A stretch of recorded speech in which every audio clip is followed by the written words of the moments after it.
Commissioner Ward. Chair Sanborn is absent until she's able to hop on by phone, hopefully at 9:30, and then hopefully taking over chair at noon. I'm sorry, at 10. Commissioner Schneider. Here.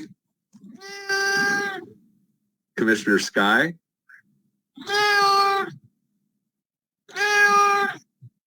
That's Commissioner Cat. No, that's new appointment. Commissioner Toyota also said she would be absent, had a family issue. Commissioner Valle and myself. So I'm counting 8 currently. Anybody join on who did not answer the roll? Commissioner Bouchard, Commissioner Don Levy, Commissioner Ferrante. Yes, I'm here. Okay, that I believe will make 9. CalRecycle, can you confirm that? I think we might be at 10, actually. At 10, okay, excellent, good. As long as we've gone over a quorum, that's the important thing. And thank you for tracking things here. All right, now that we've established a quorum, moving on to the next item, which is a review and potential approval of the meeting notes. Hopefully you all had a chance to look at those. Any comments, revisions?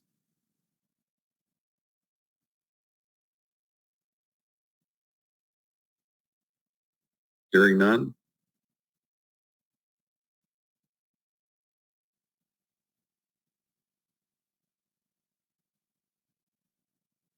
Looking for a motion. Motion to move forward with the minutes. Thank you. Commissioner Second. Ossoba. Second from Commissioner Medrano. Any discussion? All in favor? Aye. Aye. Any opposed? All right. Meeting notes approved. Oh, there was one thing just before agenda item 7, there was a stray word, including. That should probably be stricken.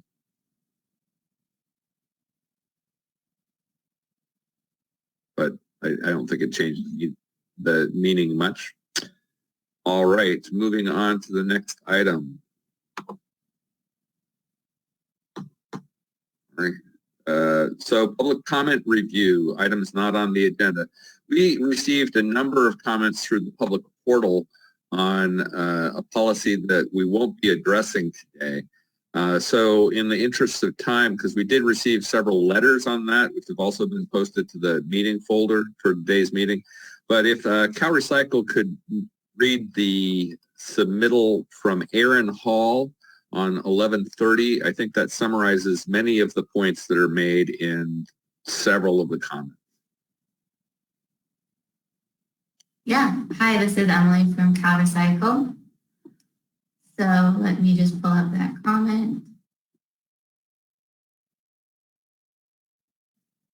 Okay, so the American Forest and Paper Association, AF&PA, opposes the statewide Commission on Recycling Markets and Curbside Recycling's latest proposal on fiber policy.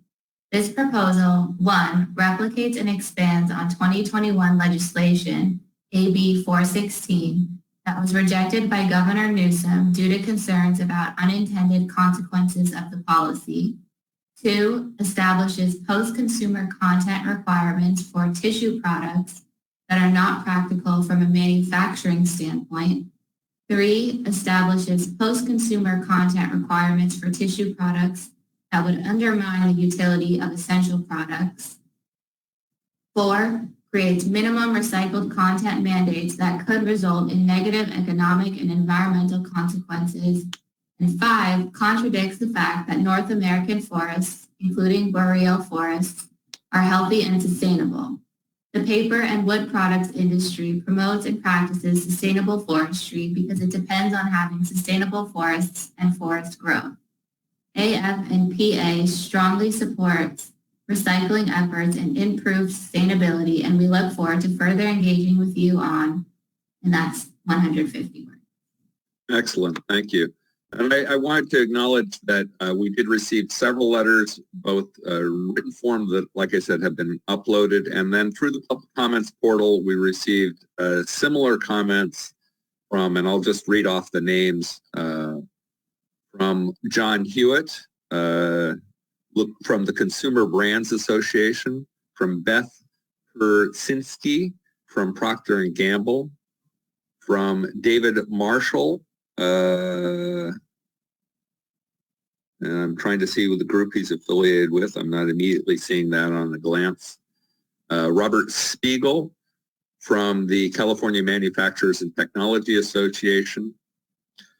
John Mulcahy from Georgia Pacific. Becky Chavez from Clearwater Paper Corporation. And quite a long comment from Joel Neuheimer from the Forest Products Association of Canada. So if we could ask Commissioner Medrano and whoever he's working with on developing this policy to consider all of those comments before we bring that policy forward at the next meeting. Already working on it. Excellent. Okay. Other public comments for items that are not on the agenda. Commissioner Ward, I do have a comment regarding, the concerns that are raised. I in my mind also have, I think, growing concerns in terms of, I would like to understand much better in terms of sustainable forests and, an explanation or presentation regarding that. I want to understand that fully. The other is, I do believe that we do not want to have unintended consequences that affect, residents of the state of California. Specifically, tissue, I think, connects into medical needs and things of that nature as well in terms of products. And so I definitely also want to understand more fully, the implications or unintended consequences before we consider moving forward with this type of recommendation. Okay. Looks like Commissioner Don Levy has joined us also. All right. Any other public comments? Has anything come in through the public comment portal since the start of the meeting? No, there are no additional public comments.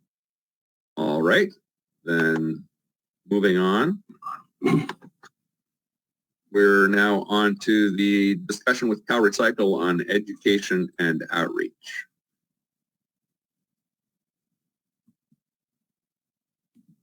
And CalRecycle, do we have a presentation on this? Hi, Commissioner Ward. This is Laura Moreno. So as conveyed to the chair and vice chair, Zoe is unable to make today's meeting. And I believe the plan was for you all to talk about the survey that we had provided as your data request. And then we could follow up at a later date with any discussion that you had today. Okay. Let's see, I can go ahead and pull that. The survey results are in the folder for today's meeting on the Google Docs Drive. And I guess I hesitate to pull that up because then I can't see everybody and I can't see the chat. And it looks like John Davis had a comment.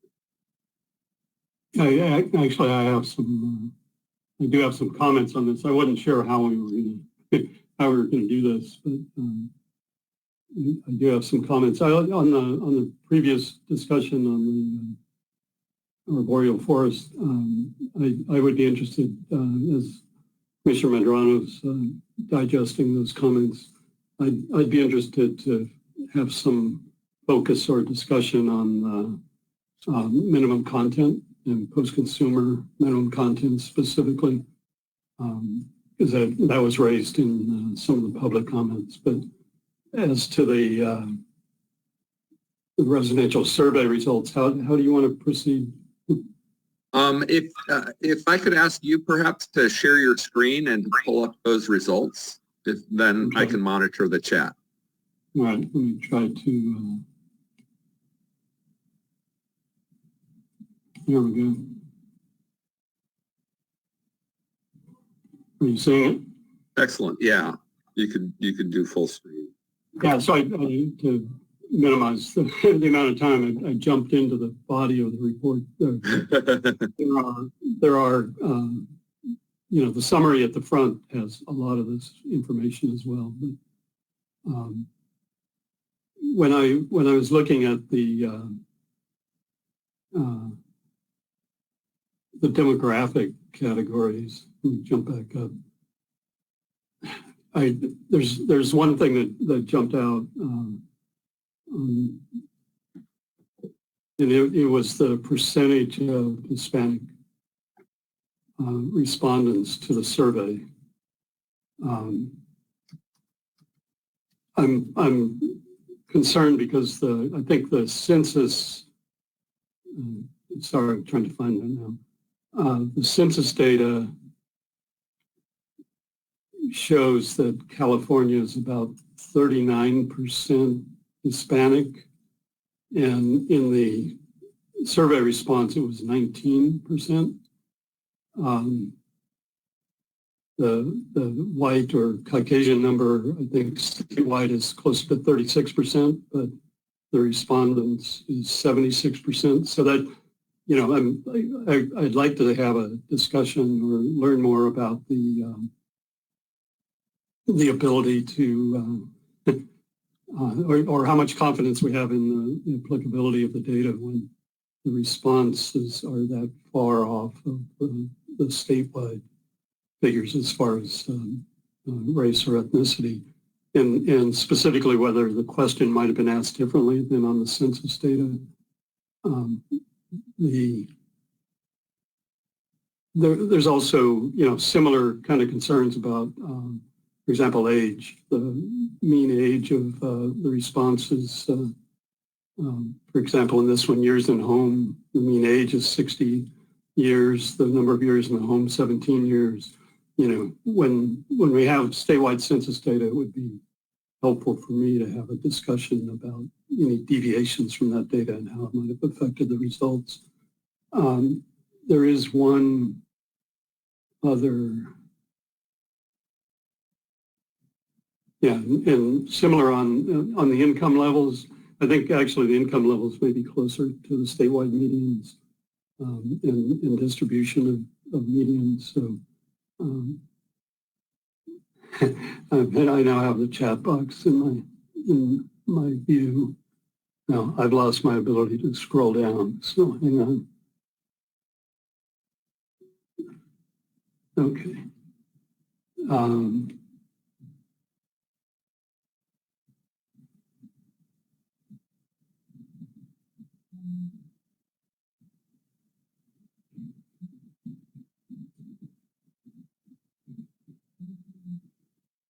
There we go.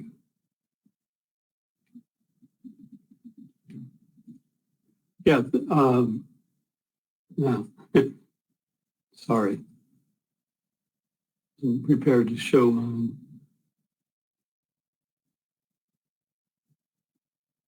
Yeah, there were comments about emptying and rinsing. There was a whole dialogue around that behavior.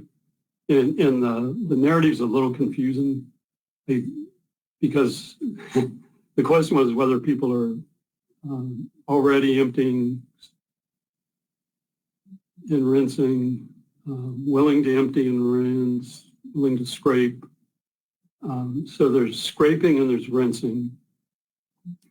But then the results seem to be accumulating different behaviors, and I go back up, see if I can find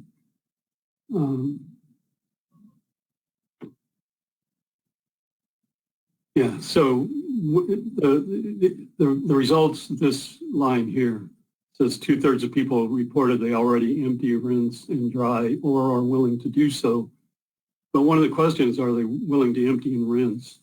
The dry part, I don't know, this whole discussion around emptying, rinsing, scraping, drying, to me it was really confusing, but aggregating the results where you ask somebody, are you willing to empty and rinse, means they're willing to empty, where they're willing to dry as well. So the dialogue here, the discussion of table 22 just is confusing because, for example, in my home, I leave things on the counter. Is that drying? I guess. But I'm not sure how much we can draw from these. And then there was an error on one of the pages.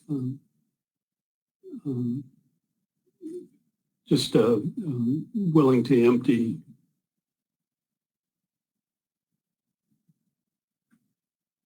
Is 26%, and I think the narrative had a different number. So it's not a biggie. Sorry, Ted. There's a lot of this is one that I thought was confusing. It's a discussion of trust statements, and so the question is, the answer ranges from 0 to 10.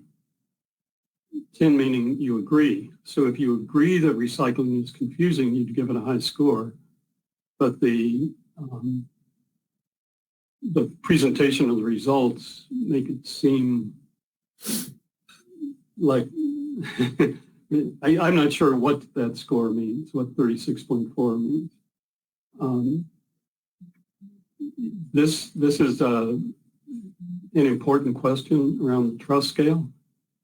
But the way the question was proposed, I just think the results are confusing. Does that mean that 64% of people think recycling is not confusing? Or are they as confused as I am when they were answering that question? The other kind of negative questions, I am worried not enough recyclables are collected. I guess that's 70% people agree with that. I believe the items I recycle get made into new products. Is the 52% an agreement or a disagreement? Because you agree on a 10-point scale, you disagree on a 7 scale. So does that mean that 48% of the people disagree with that statement? So again, I think those need some explanation from me. There's one other area, and I'll get off of here.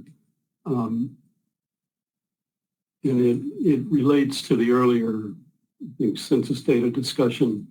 Apparently, part of the confusion with the census data, in my view, if you add up the numbers on ethnicity, you get more than 100%.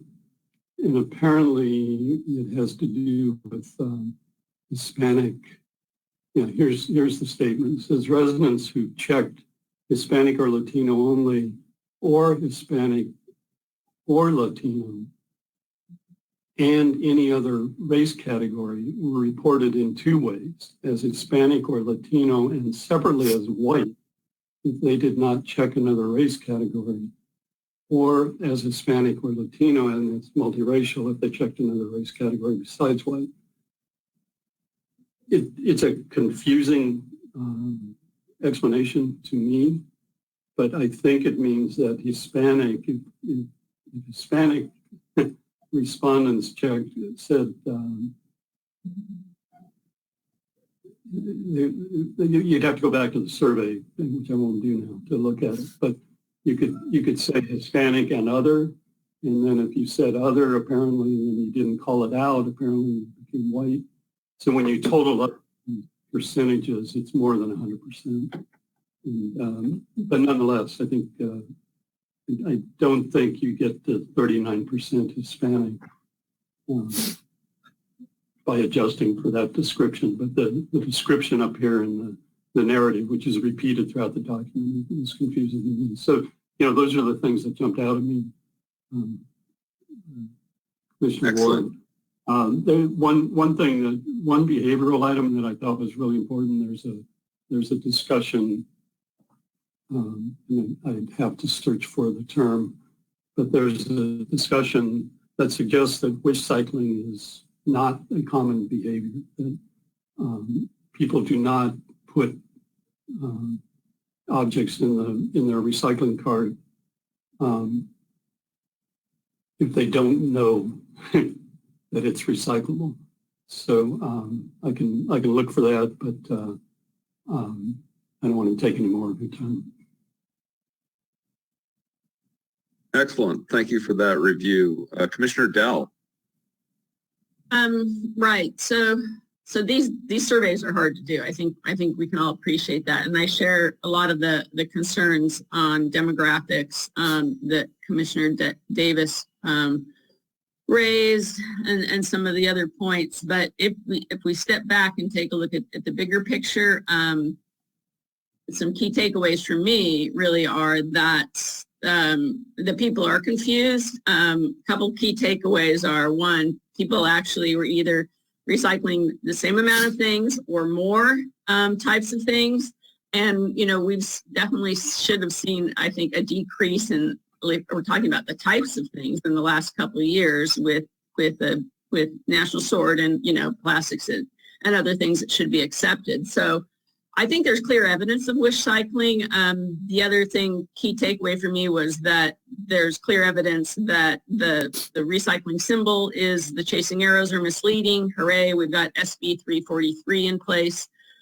And then to segue to this letter that we're discussing to send to the Cal Recycle and copy the Attorney General, this data clearly shows that people think plastic films and wraps can go the recycling bin, which, holding batteries and fires aside, are the most damaging thing that can go into recycling bins. And my walk around my neighborhood this morning showed it again. My neighbors are filled with plastic films and bags. And that data at a high level, I think it really emphasizes what percentage of people think it's fine. And clearly they're being confused by all the chasing arrows that are on these products. Excellent. Thank you for those comments. Looks like Emily, Cal Recycle, there's a public comment. Yeah, there's just a public comment that the screen is a little bit blurry, and so it's hard for the viewers to view it. So maybe if we zoom in on this document, that could be helpful for the viewers. And I'll also note that this survey is on the November 17th public notice and also in the Commission's Google Drive, if people want to follow along on their own. Excellent. Thank you for that.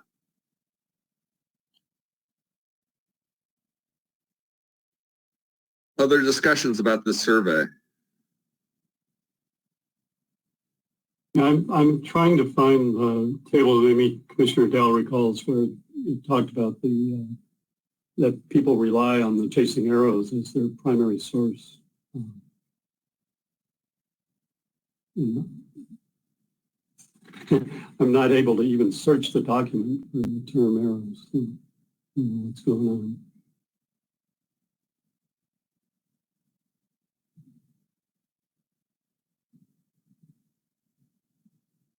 Yeah, here's one of the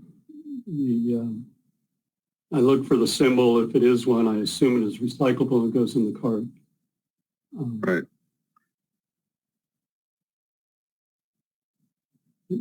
And then, yeah, so I think that substantiates, but I'm looking for the table because I think on the wish cycling, here it is.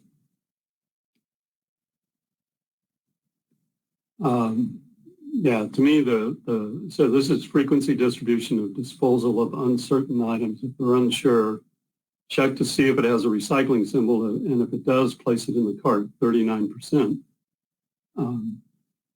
Place it straight in the trash cart, 35%. So actually, if they're uncertain, there's a recycling symbol, goes in recycling. If it has nothing, 35% say they put it in the trash bin.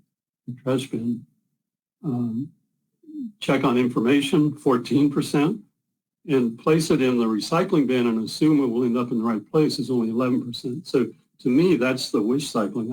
I was kind of struck by this. Sorry, I missed it earlier, but I was struck by that response. 35% of the people say they don't put it in the recycling. If they're not sure about it, they put it in their trash bin. And the wish cycling is the lowest of the four responses.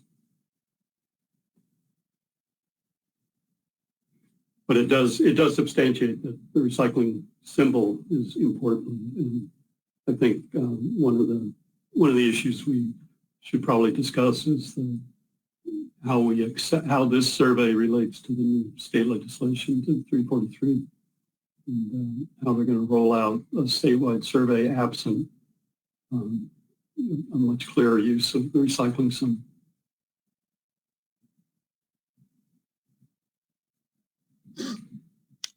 And I also viewed that as an indication of wish cycling, and most MRFs that I'm familiar with, getting below a 10% contamination rate is a challenge, and that would be affirmed by the wish cycling survey. Yeah. Yeah, to me, this is the important part of the survey, the clean and dry stuff. But this is important. Okay. Any other discussion of this item? Other commissioner thoughts? Not hearing any. I just think, Commissioner Ward, it highlights the need that the messaging has to be centered on ensuring that residents, commercial establishments, multifamily, truly understand and have much better clarity of what goes into what containers. I'm concerned that with the implementation of SB 1383, we have now, throughout the state, we'll have a collection system that includes a gray container for MSW, but a blue container for recycling, a green container for organic/green waste, and potentially a brown one for food waste. It's extremely important that once again, residents, commercial establishments and multifamily truly understand what goes where, or else it'll create even additional confusion if they do not. So I would just like to make that statement. Yep, thank you. I agree. I'd also like to see a higher percentage of folks actually checking to see what is recyclable in their community, lifting the lid, looking at the stickers, because of course it does vary. All right, any other discussion of that item? Okay. Moving on. So now we're on to the report outs from the two-person committees, and so we'll start moving through the policy proposals that have been brought back. That's all right. So Commissioner Davis, can you do us a favor and bring those up? That's all right. That way I can continue to monitor the chat. So go ahead and bring up the first one, which is waste prevention outreach.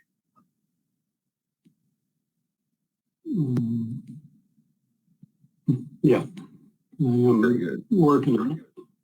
Let's see. Number one. Okay, done.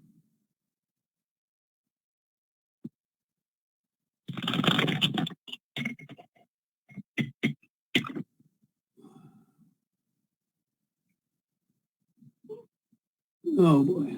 There we go. That's the There's one. just too many open windows. I can't get to, there we go. we can see it now.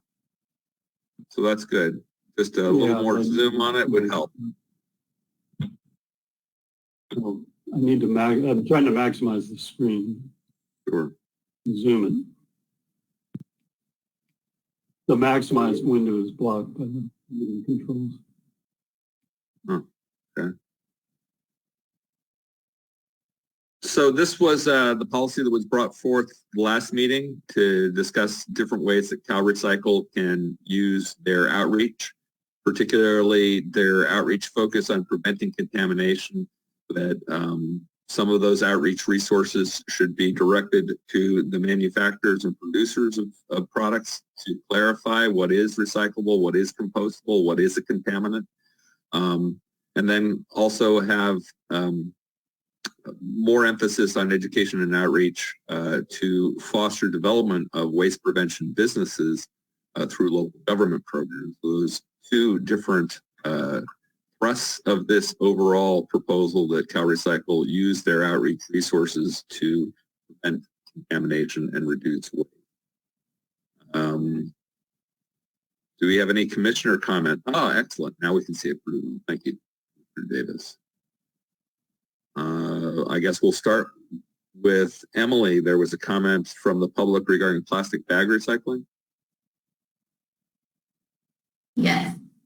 We have a public comment from Pamela Bond, no organization listed, and it says, "Hi, I wanted to note with the plastic bags in recycling bin, I know that it used to be said we could bag them together and put them in recycling. Also, I am pretty sure an outreach person for our area had said we could bag all the bags together to recycle. Same with straws. We've been bagging them together and throwing them out. We don't have stickers on our cans, I don't think." Okay, thanks for that public comment. Generally, there have been communities that have recycled plastic bags, and I would just direct you to follow the instructions of your local hauler and who's collecting your recyclables, to follow those instructions. Just because you've been told at one point that plastic bags were recyclable does not mean that they're currently recyclable today, because the information has changed, and certainly we've seen challenges with plastic bags recycled statewide. Commissioner Dell, you have something to add on this? Yeah, I'll provide facts. When we did the survey of California 75 MRFs, which I keep up to date, only 6 accept plastic bags. I think 4 of those were Recology. Before he left, Commissioner Potashner told me that they had to keep collecting them because their contract required it with the cities, and the cities wouldn't let them stop, but they could find no buyers. So there's very few in California MRFs that accept. By our survey, it's only 6 of 75. Thank you so much. I really appreciate a fact-based conversation. All right. Any other comments about this waste prevention outreach policy from the commissioner? I can't, I got my screen open. So I can't Right, understood. I think this might be a place to refer to the survey results that we just looked at and the relationship to the 343 language. You know, we're in this gap between controlling the use of the term and the symbol in the current situation. And there are some things clearly that we can tell people are recyclable, right? Cardboard, bottles and cans. Most people seem to already know that, but it really comes down to the proliferation of plastics. It causes, I think, the confusion from reading the survey results. But how do you take those survey results? How do you get to the 343 determinations? And what do we do in the meantime? And then compounded, I think, by the statement that was made a few meetings ago that CalRecycle doesn't feel it can tell people to put items in the trash container. I think we never got that clarified. But I just think this policy might be a place to raise those issues about the interaction between the survey 343 and where we are now. I see. And just to clarify, so that you would incorporate a discussion of the introduction of contaminants as it relates to the survey? Well, the contaminants, but also the confusion about, that we just talked about, the confusion that's raised by the arrows. how, I don't know the timing of the survey, but it seems to me the survey has to relate to the work being done on 343. If they're going to tell people what is recyclable statewide, what do you tell them about yogurt tubs, about thermoforms? Or does the survey wait until CalRecycle makes those determinations? I think this policy is asking CalRecycle to do more of that, but I'm not sure that it would help if it just leads to more confusion. Commissioner Kalpikoff. Yeah, thank you, Commissioner Ward. I mentioned our list of recyclable items that we were, as a commission, were tasked to put together as part of this commission. And I mentioned it with this survey and with, do we add that list as a framework, maybe not a hard and fast rule, because there are local programs that, we know go outside those lines a little bit, depending on their MRFs. And but is this one of the policy recommendations where we can add that recyclability list to help CalRecycle with the outreach? Well, this proposal, I was really focused on waste prevention. I was really not getting into the labeling confusion issue. I was really focused on how can CalRecycle use its existing outreach focused on reducing contamination to promote waste prevention to the folks who are making the decisions about what is in the package, what is in the product. And that to date has not been a major emphasis unless it's been dictated by legislation. So that's kind of the thrust of the proposal. So I don't, personally, I think the inclusion of a list of recyclable items, unless we change this policy significantly in which we had an overview of like outreach strategies, I'm personally, I don't really see it as a good fit. Okay, no, I just want, this is a, you mentioned the outreach of, and the budgeted outreach with CalRecycle, and I thought maybe there's a sentence we can add in there, but if this is your policy, and if you think we can add it somewhere else down the road, then let's do that. Yeah, I think it's very appropriate in terms of the recycling discussion and the discussion about what is recyclable, what is compostable, but Thank you. It would detract from the waste prevention. Commissioner Dell. Yeah, I think regarding the what is recyclable list, it's sort of linked into the passage of SB 343, and then CalRecycle is going to go and do an independent assessment, based on the criteria. So that goes with that. But then again, going back to the messaging and so on, I agree that there might be a place to work it in and so on. So it's a bit complicated, I suppose. I just want to make one quick point. There are laws in place today. We don't need to wait for SB 343 to enforce label laws in California, which codify the laws of FTC. So for certain things, there are laws right now that prevent biodegradable, or if they're not recyclable, clearly not recyclable, that can be enforced today. So there's no need to put everything off to the future. I was wondering, Commissioner Ward, you link in manufacturers here. So that's what's a little bit different, is you're sort of linking in how can CalRecycle talk to manufacturers. And I'm just wondering, and throwing in an idea, and maybe it's something we should do separately next year, but we had made some policy proposals around design for recyclability. And I really think this is a key disconnect that someone needs to run with the baton on, because we've got PET bottles being made with green, and Paul at Global Plastics has 6 washed loads of green flake he cannot sell. He told me this after the last meeting, okay? So green has no value today, and we had made a policy discussion around no green PET. The beverage companies have voluntarily made only clear in Japan for 20 years. Similar with shrink sleeves. But there needs to be some connection back to the manufacturers to say, come on, there's no market for this. Please don't make it. Or, are we really going to legislate no green PET? It would be great if CalRecycle could have a voice back to them, bring them to the table and say, there's no market for this. Yeah, I think we can add a sentence or two because I agree. Once you have a manufacturer producer oriented portal of information, then you would want to include in there everything that would be relevant to those decision makers, including all of the design for recycling considerations. So I think that's pretty good. Any other comments on this? Commissioner Donlevy.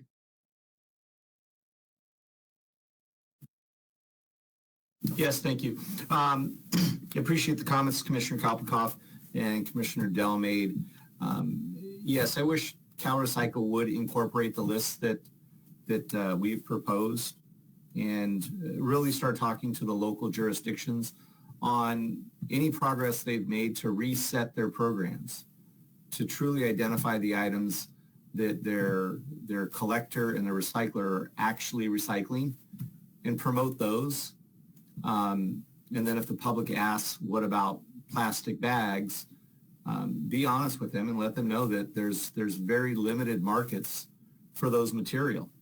And most of them are ending up in the landfills or they're shipped overseas and it's completely unknown what happens to that material. So hopefully our list will start getting incorporated into new collection and processing contracts that'll take the burden off of the MRFs to handle material that's truly not getting recycled.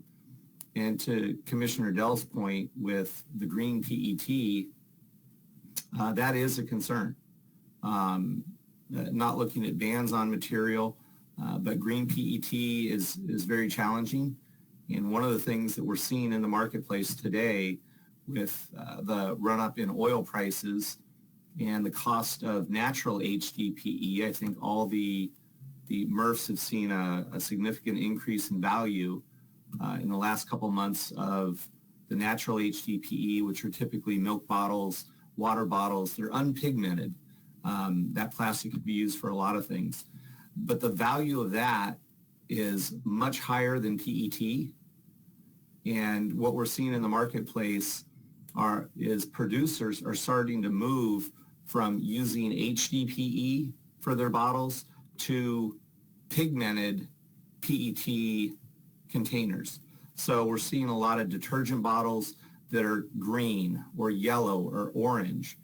And that material 100% has no marketplace. That will end up in the landfill, but it's labeled as a number one. So I think as we head into 2022, we're going to have to look at our list of recyclables and maybe refine it a little bit more, because when you add a pigment to a polymer, you can't remove it. So you can't take the color out of it. Unlike paper, you could bleach it and get the ink or the color out of the paper. But with plastics, you just cannot do that. So I think in 2022, looking at our original list and possibly refining it to look at the plastics that truly aren't marketable because of the color that they've put into it to make them, I'll say, more appealing to the eye. So if somebody sees a nice, bright, shiny orange detergent bottle, psychologically, they might think that that's a higher quality than the opaque orange detergent bottle. But the truth is that PET bottle, the value of that plastic is now less than the high density plastic. So I think they're switching from a higher cost to a lower cost and creating a product that is truly not recyclable. So with what Commissioner Kopelkoff mentioned and what Commissioner Dell mentioned, I definitely support both of those as we move forward into 2022. Towards that end, is there interest to update our what is recyclable policy or what is compostable policy in the report? I'm hearing a lot of discussion along those lines, but I'm not seeing anybody running with that ball. Commissioner Lapis? Just to answer that question, I'm not sure it makes sense for us to update that policy right now, given that 343 has CalRecycle conducting a really comprehensive survey. I think we're going to have some really accurate data coming out from CalRecycle that will sort of supplant what we've done. Okay. All right. Any other comments on this policy? Commissioner Dell? Yeah, maybe we could just do a targeted one around PET bottles and HDPE bottles because, yes, there should be a market for them if they're clear or natural, and if they don't have a bad shrink sleeve, right, or a metal cap on them, and just maybe a design for recyclability effort just on those two things. Okay, any other comments on this policy? What I'm hearing is a few additional sentences cross-referencing the survey results and possibly incorporating a cross-reference for design for recyclability concerns. And I'll add those for the next meeting. And with that, I'll consider this second reading, unless there are any further objections.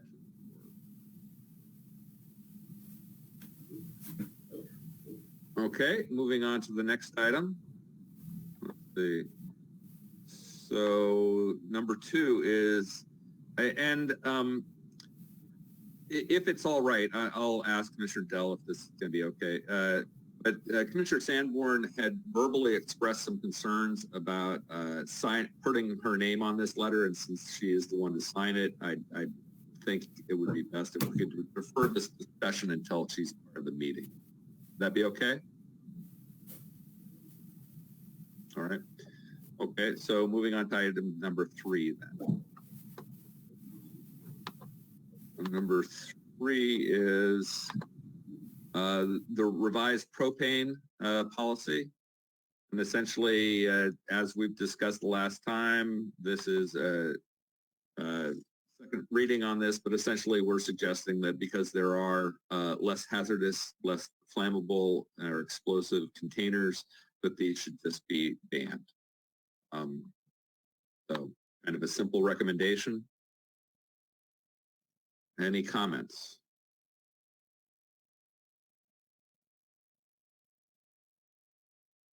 Okay, not seeing any in the chat. Mr. Lapis. Sorry, I just want to say I support including this, and I know there's been talk of this being done legislatively, and so I think this will help put on the radar. Okay. Seeing that as support, not seeing any comments or adjustments. Consider this second and final reading. Actually, yes, please. Actually, the proposal, if you read the proposal carefully, it says establish a ban on the sale of single-use propane cylinders as soon as feasible for disposable 1-pound propane gas cylinders. So it's confusing, right? It says ban single-use 1 pound and disposable 1 pound. Yeah, I would say just sale of disposable. Yeah, you're absolutely correct. It's a single use. Take right. out for disposable 1 pound. It's duplicated. Agreed. I think, okay. Yeah. Go ahead and edit on the fly. That's fine. Okay. Sale of disposable single-use. Well, single-use is disposable, same thing. Is feasible or sold in California. I think that's fine. Okay. Thank you. Appreciate that. All editing is helpful. Any other comments on this one? All right, considering that second reading, approved. On to the HHW policy, number 4. Commissioner Ward, this is Commissioner Sanborn. I'm on the phone. I can't see anybody and I can't raise my hand. Understood. I just wanted to mention that we had a confusion. I don't know if this was discussed, but the paint industry, when they saw the word next to aerosols immediately, it was confusing to them. And so I was wondering if we should clarify that it's the same policy, but I think immediately can imply different things to different people. And what we had intended was that it be immediately considered for legislative change. They can't obviously just add aerosol to a program without a lot of planning. So, and, you know, the requirement basically in law. So I think I would just change the term immediately to as soon as reasonably possible. Okay. If that's okay with everybody. I think that's fine. And Commissioner Davis is making that change now. Thank you very much. That's great. And just so you know, we deferred the discussion on the letter to the AG regarding labeling until you can join. Oh, okay. Yeah, I think I missed most of that, so I don't know where it landed. I'll be Right. back So, to the computer. yeah, once you get to the computer, we'll pick. I'd point out the recommendation on aerosol cans is paint aerosol cans added to paint care as soon as feasibly possible, and all other aerosol cans required to have implemented an EPR system by 2025. So that second part, the other aerosol cans, that stays as is. Yes, I think they're different in that we have an existing program where changing the definition of covered product is pretty easy, but of course there's no law that's really easy. And then a whole new program for all the other aerosols. Okay.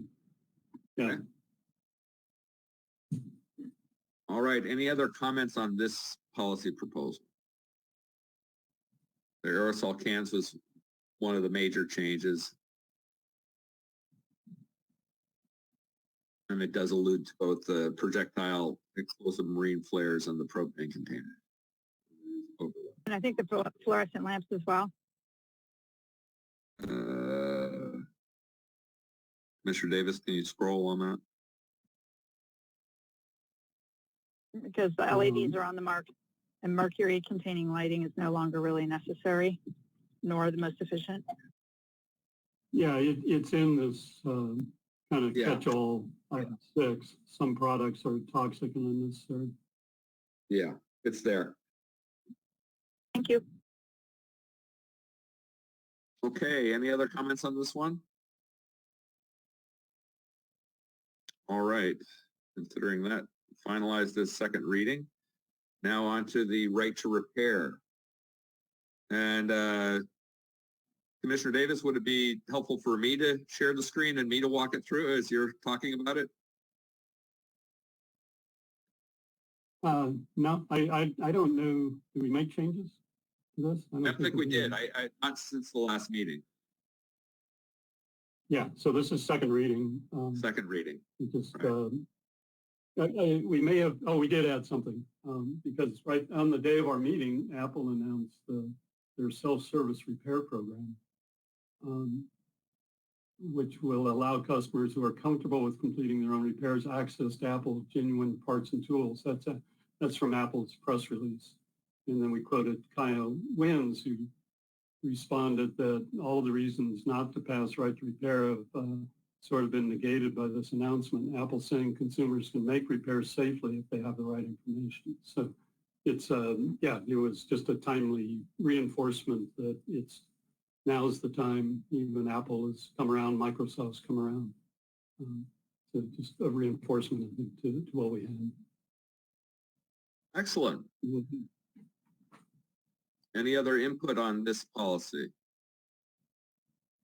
And by the way, Apple's saying that doesn't negate the need to have a level playing field for all manufacturers. Agreed. Okay. Not seeing any further inputs, nothing on the chat. So that's good for second reading. Looking at our next item, which is we have under item 6, there's a number of comments that are related to the fiber policy proposal. Again, we're not discussing that at this meeting, but those comments will be considered before we look at the final policy. So on to thermoforms, number 7. Can I just confirm, Commissioner Ward, the policy will not make it into the December letter because we will not have time unless we add another meeting to have even 2 readings on that. So I just want to make that public statement so folks know that. And Commissioner Madrano, if you have any concerns or questions about that, happy to discuss that now. Not at this point, thank you. Okay, Thank you. moving on. That looks like that's moving on to the July report. So on to thermoforms. Commissioner Davis, you want to lead us along on this Yeah, one? we made some changes based on discussion last time about some background statement on the need to improve PET bales for export. And then made a number of changes to clarify the recommendations. And this, the 8th one, I think, was the one I just talked about. So it didn't get, so we'll delete this. That was accomplished. So we made a recommendation about the quality aspects of sorting on number 4, just focused on quality. On number 6, this is Commissioner Donlevy's item on using the commingled rate on ship material rather than incoming loads. Commingled rate should set a standard for maximum contamination. I think the discussion, Commissioner Donlevy, was around having a focus just on the thermoforms here. The issues raised have a broader impact or broader applicability for other materials, but this is a thermoform policy. And then there's language on the Public Resources Code section authorizing commingled rates, and it doesn't require a statewide rate and really doesn't have specific language about how to set those rates. So the ability to do commingled rates on ship materials or commingled rates for thermoform bales or bottle bales is allowable under the PRC. So those are items that Commissioner Donlevy raised. Excellent. Commissioner Osaguera, you had a comment? Yeah, and I apologize, I wasn't here during last session, and I did it reading through this. I before I can support moving forward, I have to better understand how number 7 would impact the current system that's in place. So if Commissioner Donlevy can speak to that, what your thinking is behind the language there. I think I've been very clear that I would oppose anything that affects the current system of support for processing facilities in terms of benefiting one over another. So I guess maybe I'm not understanding what number 7 does, and I want a better explanation before I can support.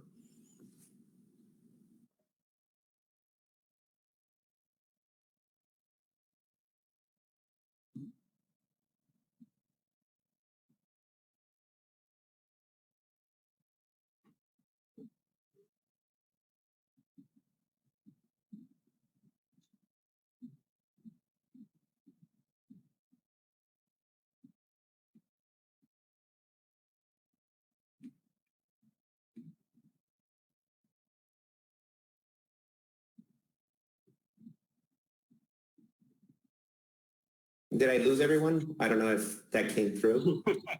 I had the same question Yeah. for Commissioner Donlevy. So is that a question for me? Yeah, I think so. I mean, it's you, Commissioner, that provided the language here, right? I want a better understanding of what that means. Once again, I have not been supportive of including language here, and specifically in this segment that would change the dynamics where support for processing shifts and affects others to benefit another group, I guess. So I want to better understand what is meant by number 7. Yeah, with the commingled rate, there's a statewide rate, and then there's individual commingled rates for certain jurisdictions. And that's all based on the inbound material. And it's a hand study conducted by CalRecycle staff. And then all that material goes into a common pile. It's processed through the system. Some facilities have very good systems and very high quality, and others have inefficient and low quality systems. I think the commingled rate, rather than looking at the material on the front end, should look at what is produced through the processing and reward the facilities that have high quality material where the thermoforms are removed or other material. And for me, this doesn't apply just to the PET bales. It applies to aluminum bales, HDPE bales, and glass. CalRecycle did a bale study probably 10 years ago.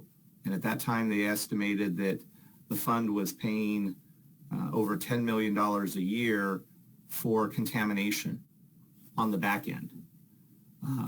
They were going to relaunch that bale study, but I believe it's been postponed due to COVID restrictions on staff.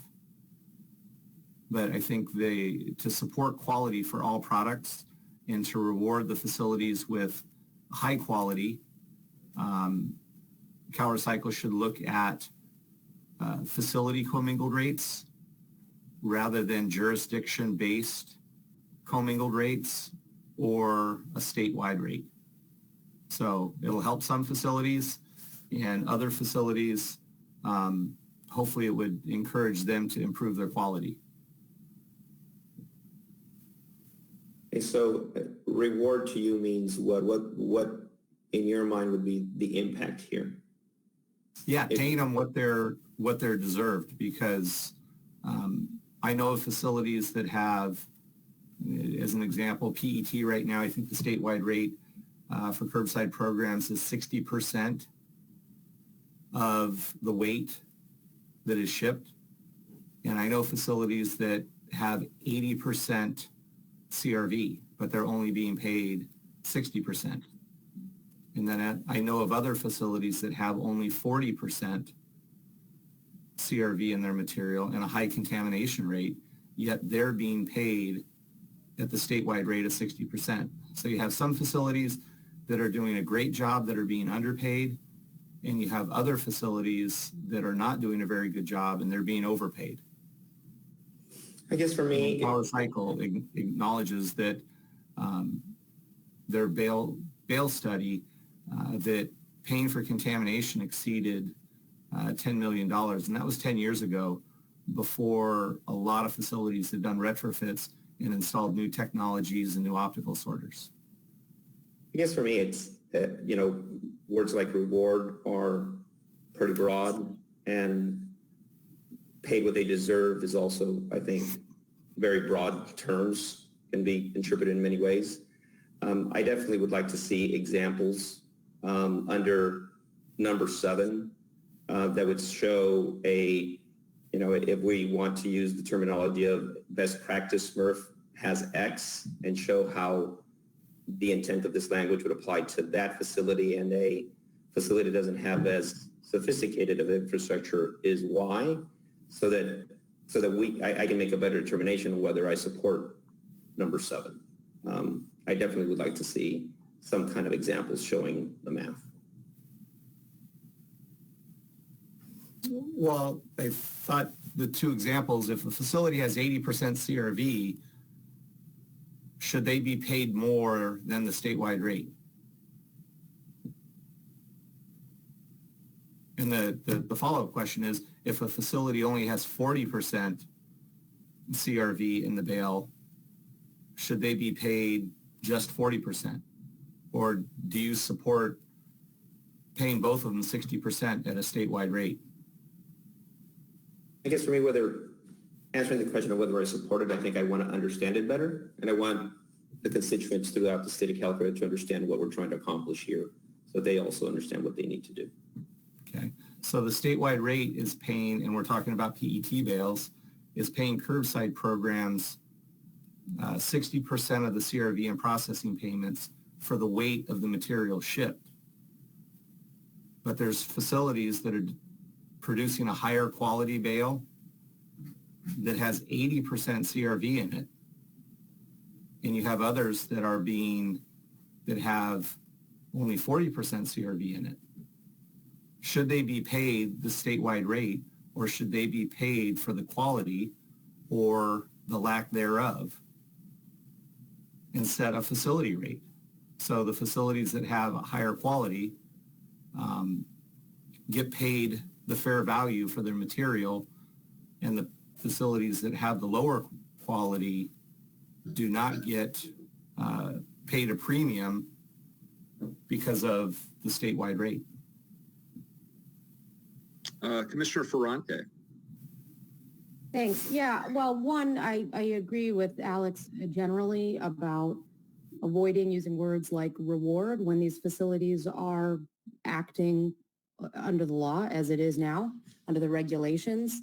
And to your point, Jeff, I mean, if a facility is at 80%, why wouldn't they just apply for an individual commingled rate? Additionally, isn't the commingled rate, the statewide commingled rate, reassessed and recalculated periodically to attempt to avoid exactly what you are saying? Yes, so the individual commingled rates, to my understanding, have been suspended. They're not approving any new ones. And the individual commingled rates were based off the inbound and based on jurisdictions.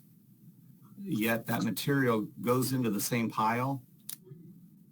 It goes through the same system, and the quality level coming out the back could be pretty bad.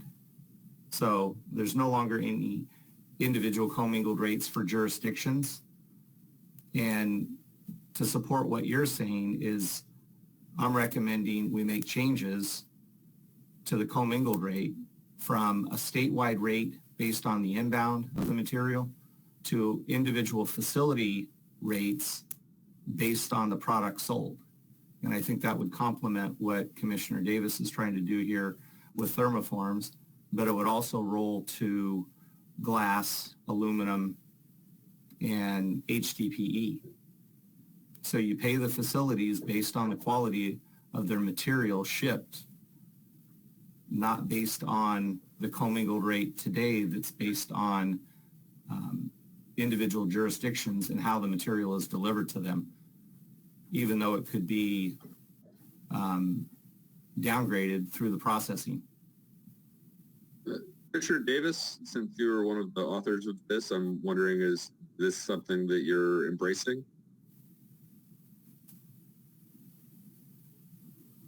Can't hear you. Yeah, two things. I heard a couple of comments about the word reward. I don't think it's in the document, a statement, but I don't see it in the document. So just to be clear, it talks about rates reflecting facility performance. So, you know, I understand the 2 points on 6 and 7, setting a rate on ship material rather than incoming loads. It's actually incoming jurisdiction loads. So it's even more focused.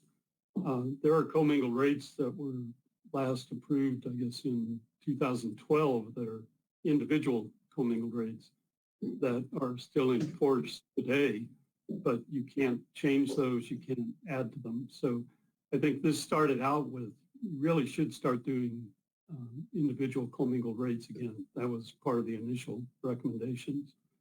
And even though this is based on thermoforms, you know, not doing individual commingled rates, leaving in force rates that were established 9 years ago, does seem to be pretty inefficient.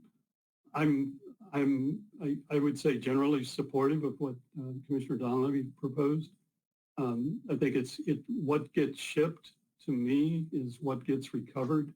So if you're paying, for example, a commingled rate on incoming material, there's no incentive then to recover that CRV portion, as there would be an increased incentive that were based on shipped material. So I think that's an appropriate change. And I think the MRF specific, I'm mindful that that's maybe more time consuming, more onerous. But it also gets to, if we don't have individual commingled rates, how do you reward the good performers? And again, this is in the context of thermoforms. So if you're sending thermoforms off in PET bales, increasing the weight of the bales and increasing the CRV return on the bales, you're getting paid to ship thermoforms. If you're pulling thermoforms and recycling them as thermoforms, your bales are undervalued. So I think the MRF specific, I think the other option was what we proposed, that there be either a thermoform bale rate or specifically a bottle bale, bales that have thermoforms removed. And so I'm giving you a long answer, Commissioner Ward, but I think I'm generally supportive of having MRF specific, whether it gets there through a change on the statewide commingled rate system, or gets there by recognizing that there are PET bottle bales that have thermoforms removed and therefore have a higher concentration of CRV. How we get there, is important, but we need to get there. We need to have cleaner PET bales because of the minimum content language that's coming along, and get PET bottles back into PET bottles. Okay, so what I'm hearing here is that you've had some feedback to make some revisions, and you'll bring this back to the next meeting. And Commissioner Donlevy, final word on this? Yes, and I'll retract the word reward. I think it's paying facilities the fair value of their material for the CRV and the quality of the material, because we shouldn't run into a situation where we have contamination that's causing a loss. I'll use the example of aluminum cans. There's some MRFs that have mil-spec bales that are going directly to the mills that can turn them into new can sheet. And those facilities typically are looking at about a 98% yield on what goes in. But unfortunately, a lot of MRFs with their aluminum cans, they're mixing foil, cat food cans, other non-ferrous is kicked out by the eddy current. The commingled rate right now for aluminum cans is over 99%. So they're getting paid $1.64 a pound for non-CRV material, including the cat food cans, the foil, the aerosols. And because of the contamination in the aluminum bales, they go to a secondary processing that has a 20 to 30% loss of material. So they're being paid about 50 cents a pound to create garbage. And what I'm saying is the individual commingled rates should be based on the facility and not on the jurisdiction. So pay the programs for the true value, the CRV value of the material that's actually recycled, and not pay facilities based on the weight that is shipped. I mean, this problem is, in CalRecycle's report 10 years ago said it was over $10 million. Today, it's probably a $20 million or more drain on the fund, where the commingled rate is paying for contamination or non-CRV material. and I think it needs to be corrected, and I think this policy can get things moving in the right direction. Okay, quickly wrapping it up, we have final closing words from Commissioner Kalpikoff and Osabuero. Yeah, just a quick comment. This, if I'm hearing it correctly, and I'm reading it differently, but this was a thermoform incentive policy. But what I've heard Commissioner Donlevy say that it's going to include glass and aluminum now, all CRV, but it's struck out of the language in proposal 7 or number 7 under the proposals. So I'm confused. Are we looking at just thermoforms on this, or are we looking at all CRV going through MRFs on commingle rates? The strikeout, Commissioner, was those were notes in the prior drafts. So the strikeout was just a way to direct the changes, just to be clear. So. Okay, so my question, maybe I'll be more specific, is this a thermoform or is this all CRV and commingle rates? Yeah, that's a good question. I think how do you do one without the other? It is a thermoform policy. I think I raised that issue last time. Yeah. The broader applicability of this, it's a broader issue. But if you can do it for thermoforms, why couldn't you do it for other materials? Or for PET bales, actually, why couldn't you do it for the other materials? I think the applicability is the same, but it is a thermoform PET bale policy. Okay, I'm just going to go on the record. I may be able to look at a thermoform, but if we're looking at reinventing CRV going through MRFs, there's going to be a lot more studies and facts before we can make these decisions. Just so let you know. Commissioner Osabuero. I want to echo Commissioner Kalpikoff's. I had trouble saying your last name, Joe, today. But I echo his concerns. This was a policy regarding thermoform that has now been broadened. I need to digest that and understand it, and probably a lot more review of this before I can support or in a place that didn't provide additional commentary.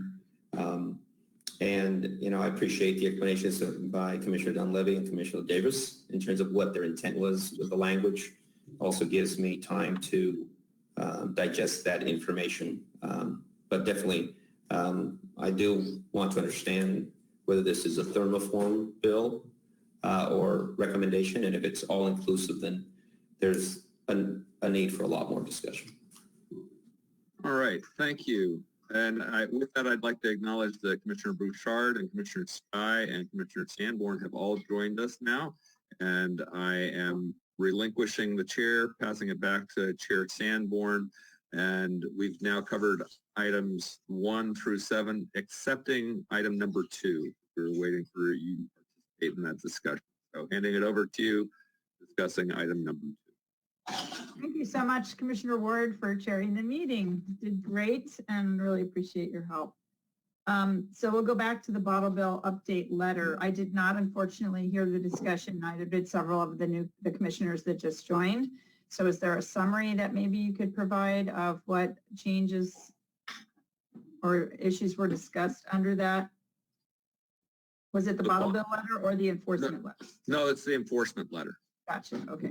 So let's. The bottle bill letter isn't on this agenda. Gotcha. Sorry, I thought you said number 2, so I looked at 2 and I read the wrong thing. All right, so the enforcement letter on labeling. Maybe Commissioner Dahl, you could give us the summary of where you all landed in your discussion so we know where to pick it up. Well, we haven't discussed it in this meeting at all. We are waiting for you to come back. So in the last commission meeting, this 2-page letter was submitted in draft again. There's been various drafts, but it was submitted. And there are a few little changes that people requested, like there's no comprehensive store take back, and those changes were made.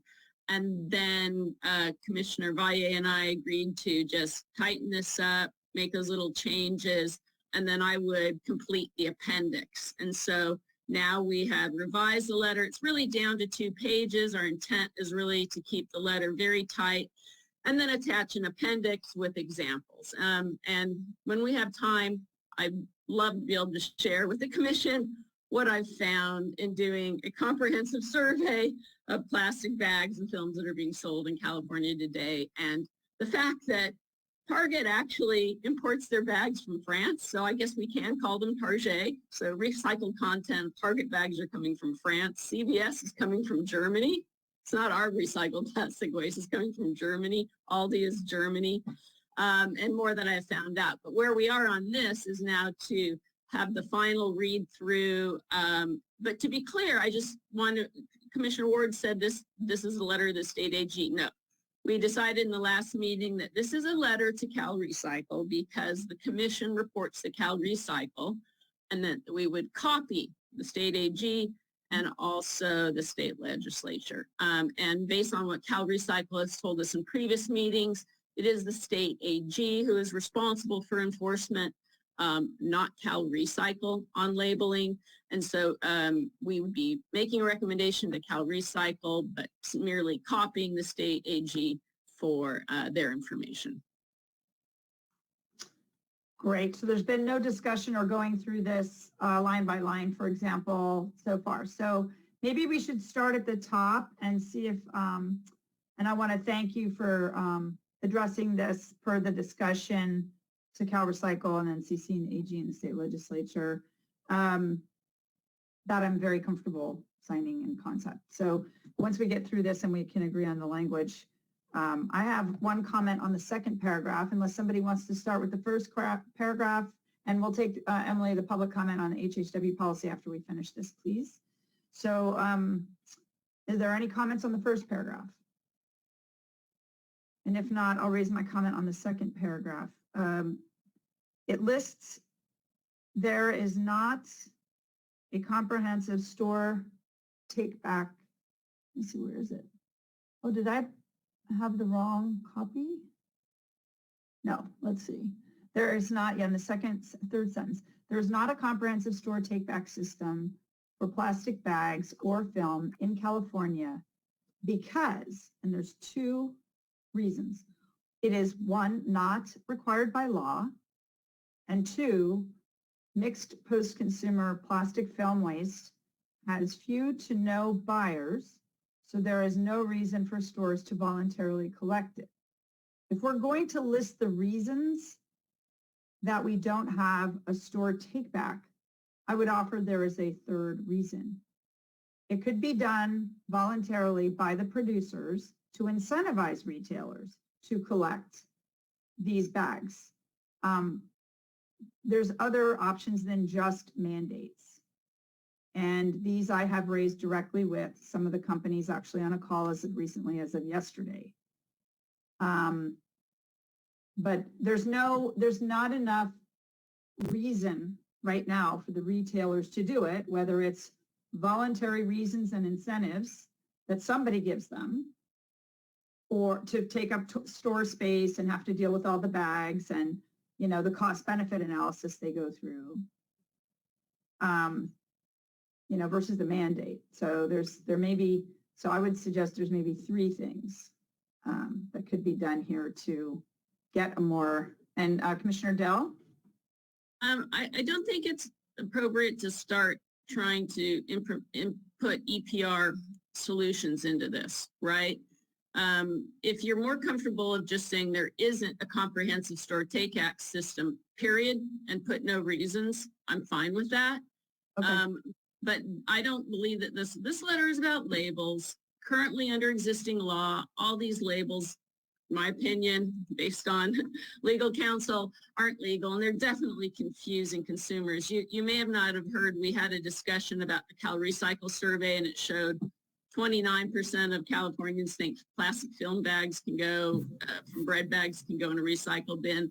So this is just about labels, and we should keep it that way. If we just want to say there isn't currently a court store drop-off system for plastic bags in California, period, and take out the reason, I'm fine with that. That's fine. And producers would have to be mandated for it to be EPR, but totally appreciate your point and actually agree. So I think we should just take out the reasons and just make the statement of facts that we don't have a comprehensive store take back. Maybe we said, I think we discussed this before. We said comprehensive, not just convenient, because that was part of the issue. Yeah, but it's not comprehensive as a word. I don't think it's functioning based on what I've seen by looking for lots and lots of store take back bins, but I'm happy with the word comprehensive. So just end it after in California, period. Period. Then we delete. Yeah. Thank you so much. Whoever's doing the edits. I do have a thought. There are some voluntary take back. Could those stores like Target, could their bags be labeled for store take back? Because they do take it back, and I think Kroger stores do. Yeah, but there's no evidence. There's no evidence that those are actually getting recycled. That's the second part. You know, the FTC law, which California's laws codifies, is that you have to have collection and then proof of recycling. And definitely what I've found out in the last 2 weeks are that, for example, Target's bags are shipped in. I've got a bunch here shipped in from France. So if they're collecting those bags, I don't think they're shipping them all the way to France to bring back to us. And the same for CVS. And actually, what I did find out was the largest reusable bag manufacturer in California actually labels their bags. They use agricultural film. And I appreciate it's legal to call agricultural film post-consumer content, but they straight out say all their bags are from agricultural film. So there's the second part, that there's no proof that it's actually coming back, is also key to the legality of saying these labels should be removed. Okay, and we have 2 commissioner comments. Looks like Commissioner Lapis is okay. Commissioner Ward and then Don Levy, please.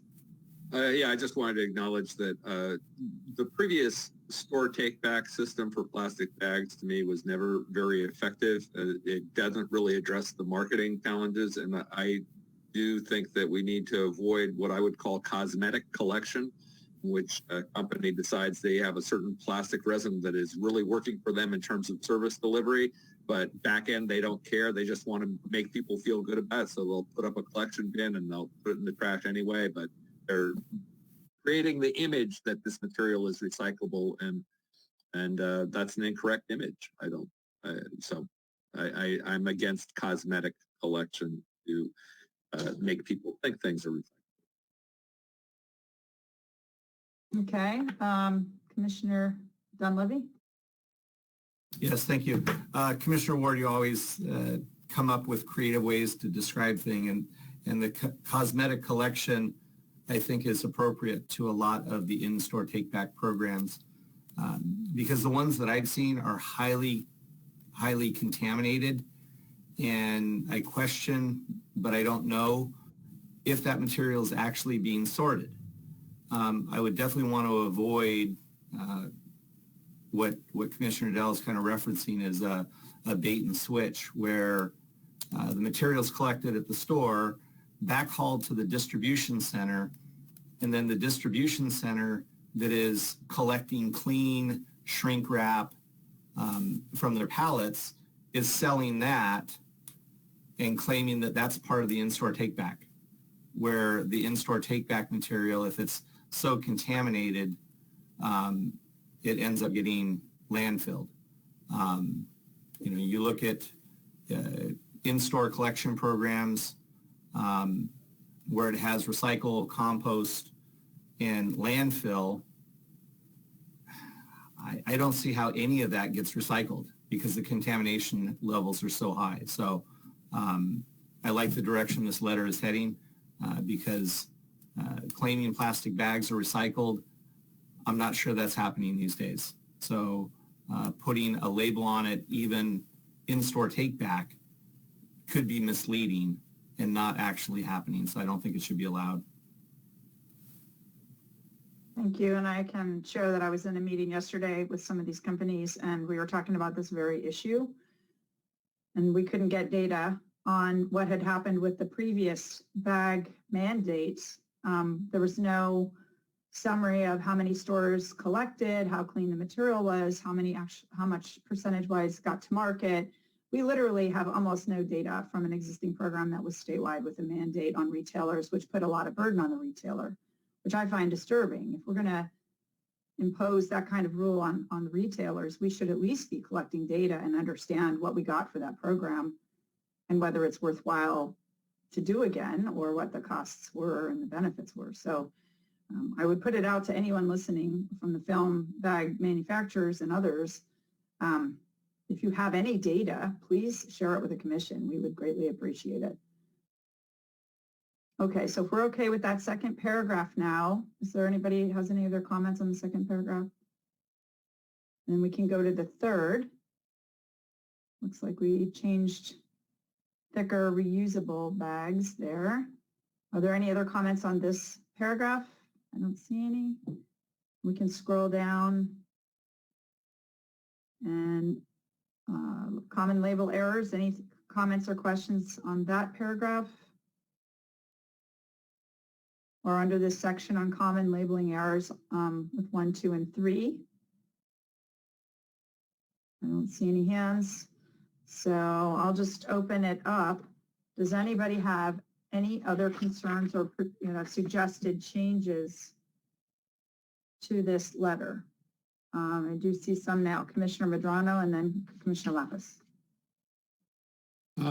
Quickly going back to the third paragraph on requesting for recycling symbols to be taken off. My understanding is that, most bags are not recyclable, so should we just reference that to all bags, flexible plastic bags or something to that effect? Because we do mention current bags and thicker bags. That's kind of a broad term.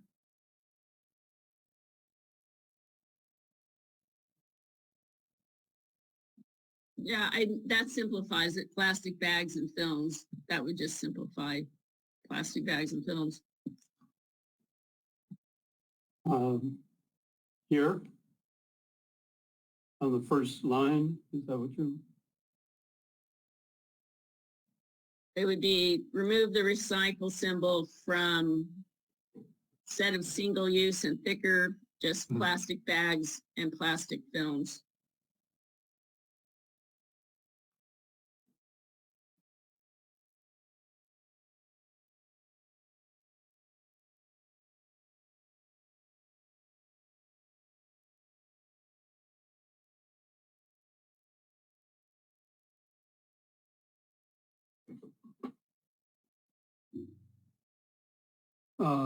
Oh, it's already there. So I'm, okay. I'm taking out single use and thicker.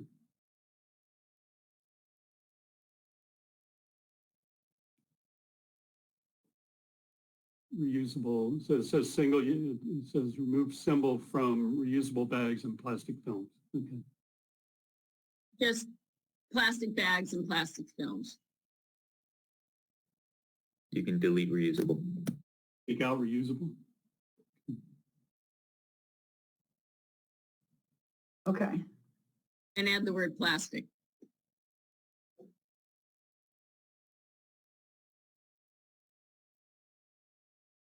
Okay, so to read the final sentence, we write to request that California's existing laws on labeling of plastic bags be enforced and that retailers and product manufacturers be required to remove the word recycled, recyclable, and or the recycle symbol from plastic bags and plastic films.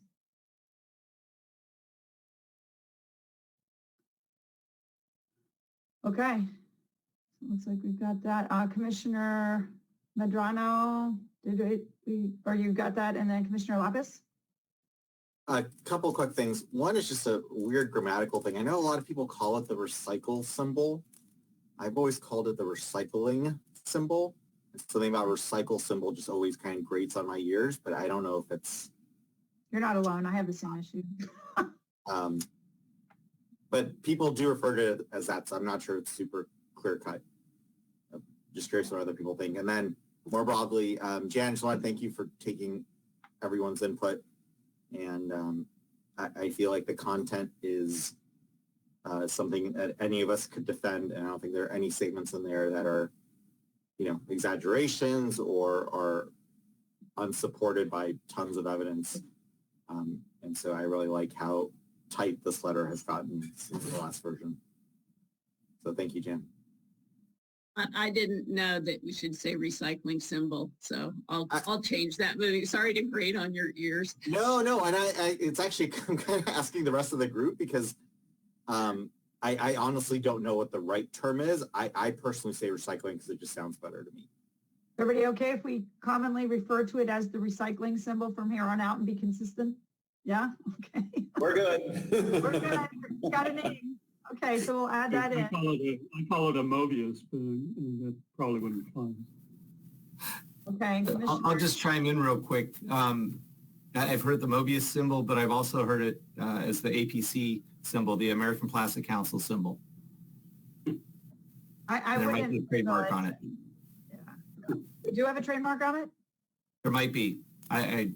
Before we APC doesn't exist anymore. APC doesn't exist anymore. So recycling symbol became the Society for the Plastics Industry, SPI, and then they transferred control over the Chasing Arrows symbol to ASTM. So they relinquished control over the symbol. Whatever. Okay. Yeah, there was something there. Whatever ASTM calls it. We'll just leave it as recycling symbol. How's that? I don't think anybody's going to sue us for that. Okay, great. So the content of the letter, is there anything else? Any other changes, concerns, feedback? On this paragraph number 2 under common label errors, it has that same language that we removed. Yeah, it's earlier. going to have We to want be consistently changed. Yep. remove it. You mean recycling? Yeah, no, there is none in California, period. Take out, good catch.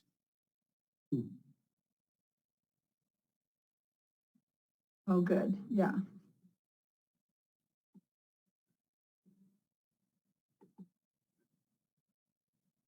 Yeah. Yep. Just stick to the facts. That's good. Okay. Anything else? There's another thing for the Chasing Arrows symbol. Yeah, I think we're going to have to scrub it and double check the Chasing Arrows and make sure we get that.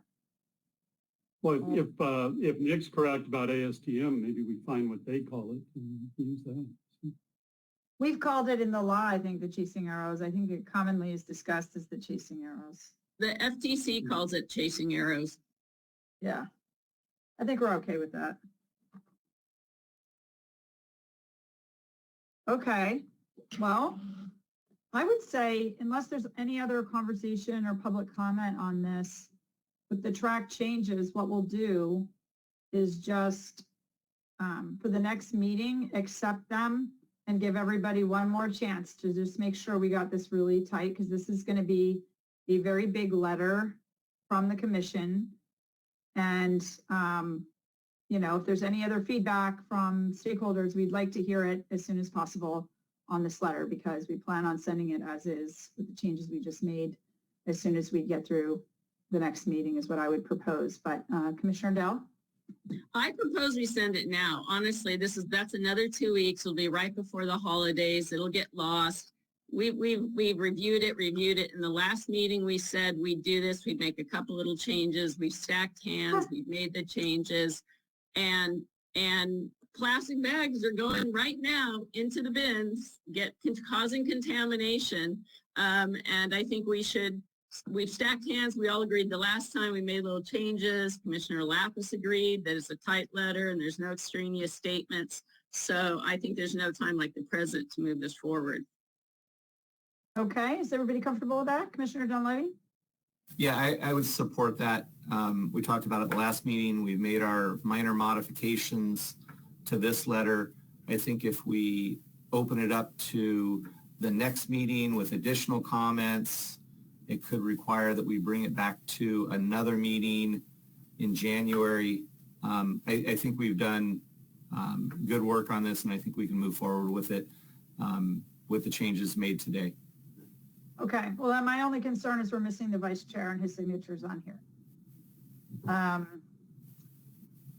He had told me, when we wrote it together, he told me that he was fine with it. Okay, okay. But you can double check that with him. Yeah, I'll just text him and make sure, because I don't want to send anything with anybody's signature if they haven't seen the final. Okay. And then it looks like we have a public comment on recycling market, so we won't take that yet. Then if everybody's comfortable, and I guess who are we missing then? We're missing Vice Chair Valle, but he's already said he's okay with this. And we're missing Commissioner Schneider. And who else are we missing? Anybody else at this point? Okay. Toyota? Toyota, that's right, yeah. So Commissioner Schneider in the last meeting supported this and asked for the addition of the line suggesting that a portal be created so that citizens could also report label problems. And we added that line. And in the last meeting, Commissioner Toyota also supported the letter. Great. Okay. And Commissioner Schneider might be on by phone. She asked for the call-in number, Chair Sanborn, so okay. it might be on. I don't see her in the list of people. Here's what I'll do. If everybody's okay with it, we'll go ahead and take a vote. Once we get the vote, because it isn't all of us present, I just want to double check in writing. So I'll send it out to everybody and make sure that those who were not present have given me an email back that they're okay with us sending this, and we're going to send it Friday. Does that seem reasonable? That's only 2 days from now? Okay. So with that proposal that we send the final out, we post it publicly, here's the final, it's going to go out on Friday. I will send it out Friday as long as I hear back from the people missing that they're okay with this. Is everybody okay with that idea? Thumbs up. All right. Is there anybody not okay with that? And just to add, I don't think we've gone through all those steps on everything else, but if Friday is still time that people will look at this before the holidays. And just as reference, the appendix basically is photos of all the examples, and that is labeled as the last beach cleanup. So that can be attached to it. But this is the letter that the commission signs. Right, and we will attach those because we did review them publicly, and they're excellent, by the way. And I can't thank you enough, Commissioner Dow, for working on this. It's really, really good work. Commissioner Donlevy, did you want to say anything? Yes, to your comment that you would send it out to the people that are not here, and as long as they don't oppose, you'll send it out. I oppose that position because that then gives a stronger voice to people that are not present for the discussion to basically to delay or stop something from happening.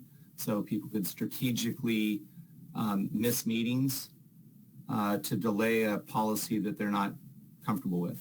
I think we have a quorum here, and it appears that everybody at the meeting is in support of moving this forward. I do encourage and support you sending it out to those that are not here. If they're not comfortable with it and they do not want their name attached to it, their names could be removed. But I don't support the concept of having people that are not present for this discussion to delay this moving forward anymore. Okay, well, we are a consensus-based group, though. That was the requirement. But we have a consensus of all those who are here. Well, consensus doesn't mean that. Consensus means everybody. Well, if that's a new precedent, we could honestly slow everything down on a go-forward basis. Well, we have. We have slowed things down multiple times. In fact, I can remember Commissioner Osagura saying he wasn't comfortable and it was important that we keep everybody together. So if, I mean, I have to go back and look at the agreement that we wrote, the, what do we call them? They weren't bylaws, but the covenants or something we wrote early on. I'd have to go check on what it says specific to this. But my understanding was nothing went out as a group unless everybody agreed to it. It wasn't a majority vote. So it's a nuance, but it's important. And I think your point is well taken that if somebody isn't here, which is, things do happen in life and you can't always make a meeting. It's not always, just an inconvenience.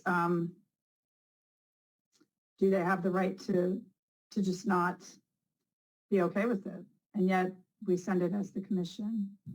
It's a good question. How about this for now? Let's just go ahead and I'll go ahead and send it out Friday. I'll send it out to everybody and we'll send it no matter what Friday.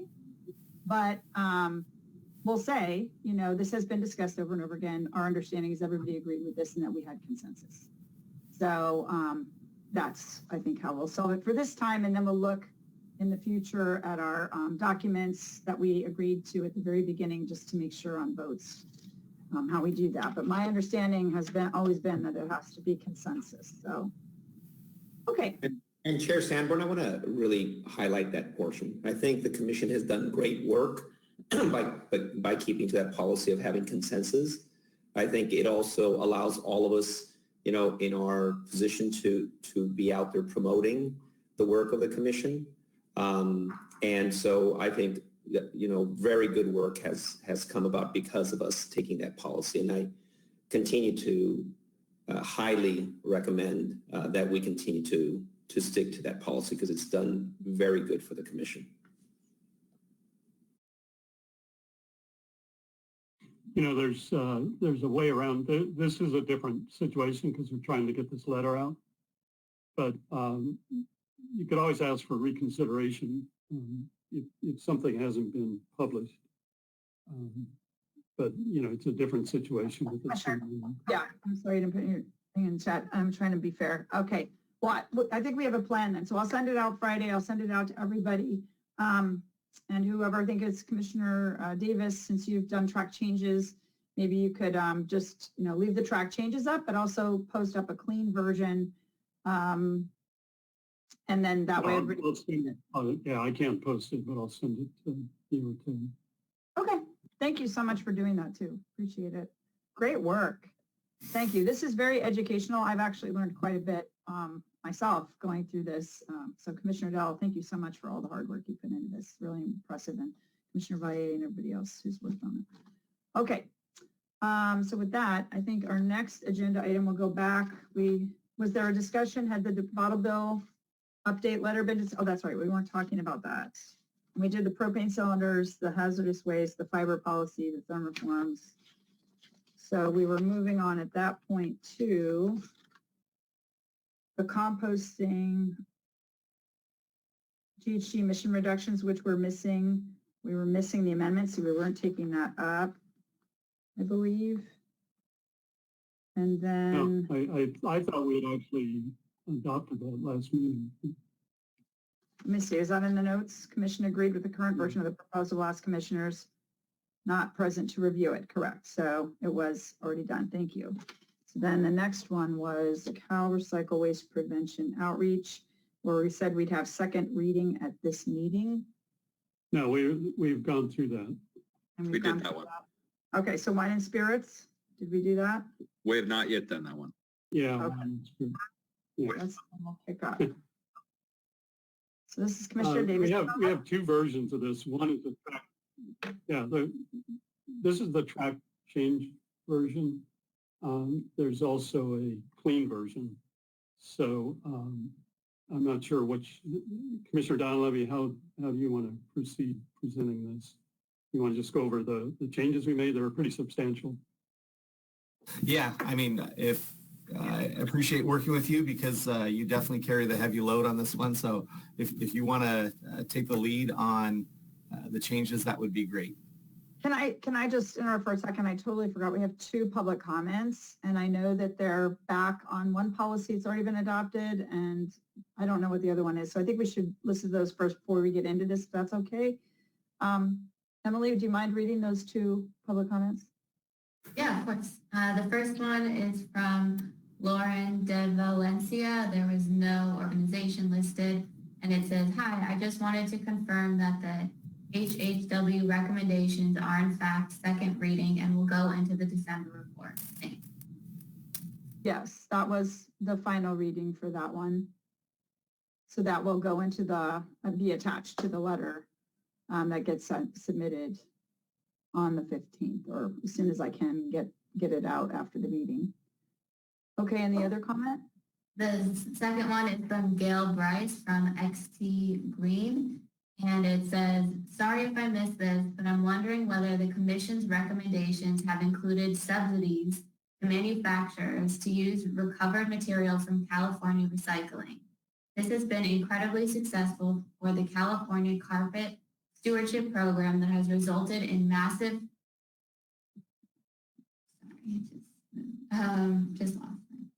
massive new markets throughout the U.S. for recovered material from all carpet fiber types and even the low-value filler. The pull-through due to the manufacturing subsidy also supports the construction of processing facilities to produce this material. Entrepreneurs and multi-billion-dollar companies have been attracted to the California Carpet Stewardship Program to the point that there are minimal opportunities for further investment. If there were an equivalent subsidy program for processors and manufacturers using additional types of California recovered material from recycling, other processing and market development issues could be solved like they have been in the California Carpet Stewardship Program. Thank you. Thank you, Gail Bryce, for that comment. Always the question is when you're proposing a subsidy, especially for all different types of products, is where does that money come from?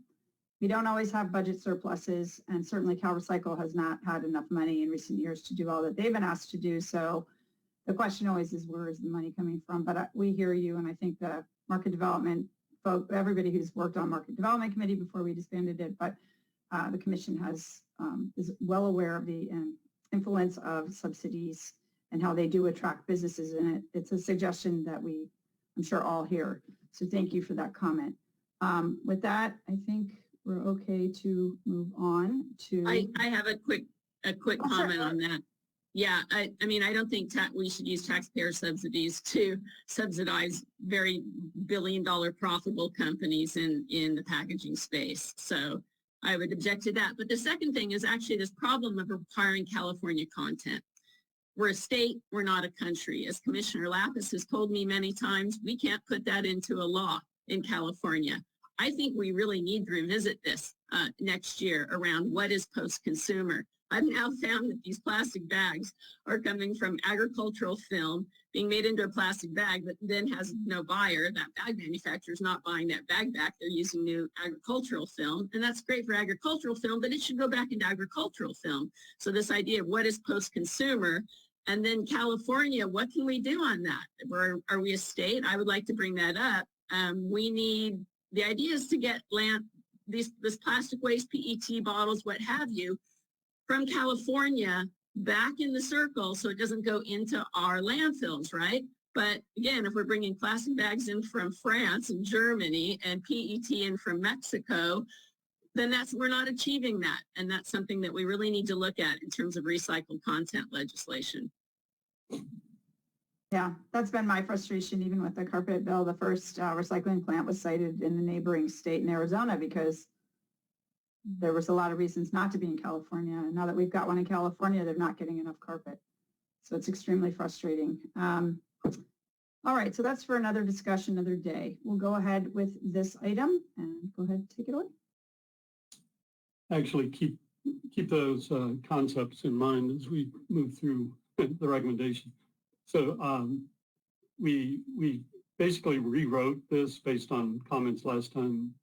We had more time, a little more time than we did the first go around. So expanded the background it's focused on glass, but it's also focused on wine and spirits not being included in the program. So right now, the very first sentence is important. California manufacturers of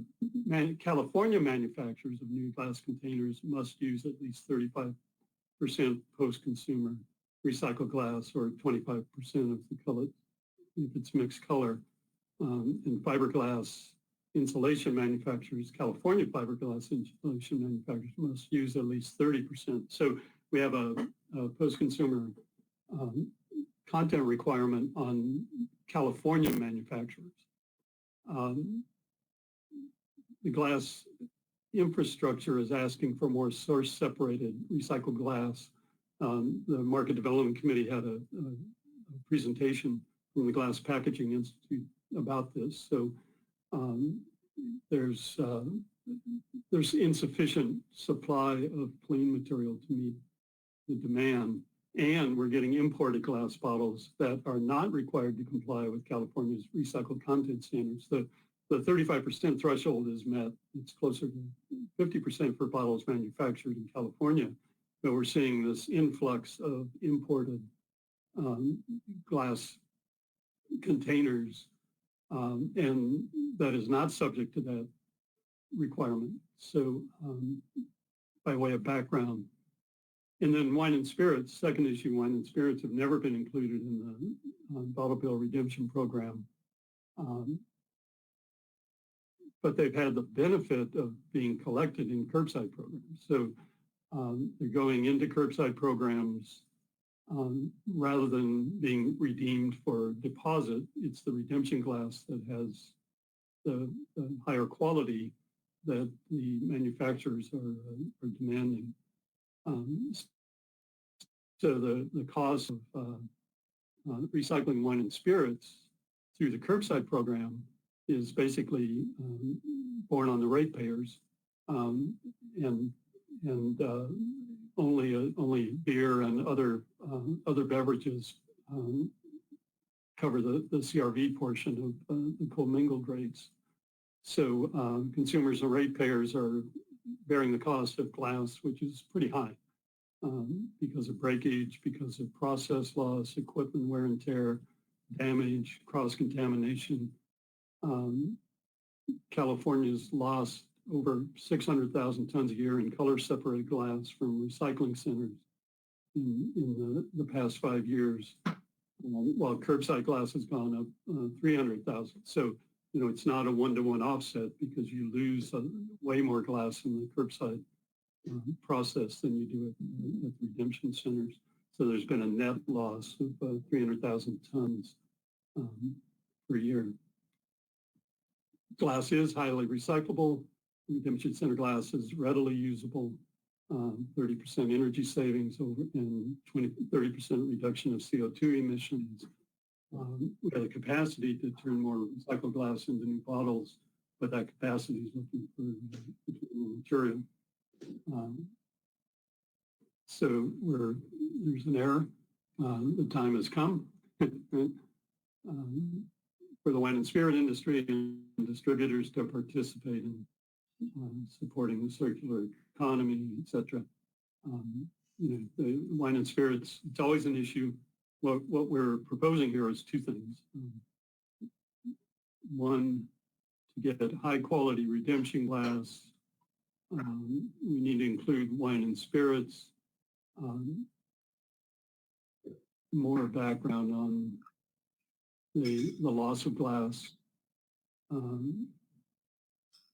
More background on the fiscal impacts of wine and spirits not being included.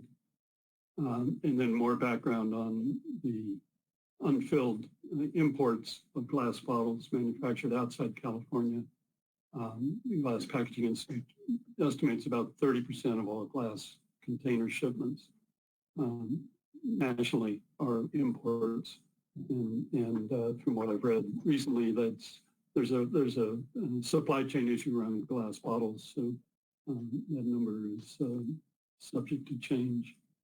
And then those imports aren't under the minimum content requirements. So there's there could be a competitive disadvantage for the California bottle manufacturers having to use recycled content against virgin bottle imports.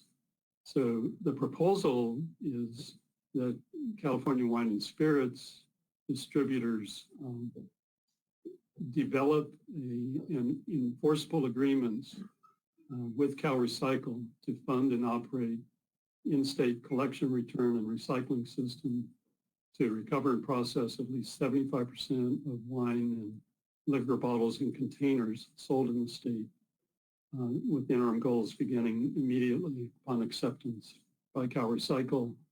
The system must document and produce source-separated material not reliant upon mixed curbside or commercial collection programs, including furnace-ready cullet or post-consumer glass, and that the system include plastic bottles and aluminum cans. We talked about boxes, but I think plastic bottles would cover boxes, but we could add some language in here as well. The boxes, at least now, are lined with plastic. So it's all containers. It's not just glass, although the impact would be disproportionately felt on glass infrastructure. So where we laid out more specifics about what the agreement should include, and the plan should include how the industry would help local communities pay for the cost of litter cleanup caused by the sales of wine and spirit containers, including single-serve nips. I think, Commissioner Donlevy, we had the single-serve items included in the agreement as well. And then the industry will also identify how distributors will test and ensure that bottles imported into California comply with minimum content requirements. So to try to address,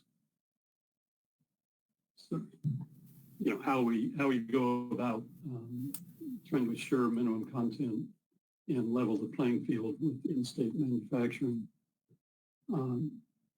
Here's the a little more discussion of plastic and metal containers and nips should be included or must be included with a portion of their unredeemed deposits used to fund local government litter cleanup. And again, we could add some language specifically about boxes. After that, we changed some language to just, I think, hone in the recommendation using the term agreement, and in the absence of an agreement, wine and spirits should be included in the CRV program. So it's time to get off the fence, either come up with your own program, and that's going to achieve the stated goals, or be included in the CRV program. So that's it's a big rewrite from the earlier. We tried to address comments and concerns that were raised in the last discussion. Okay, are there any comments on the edited version of the policy?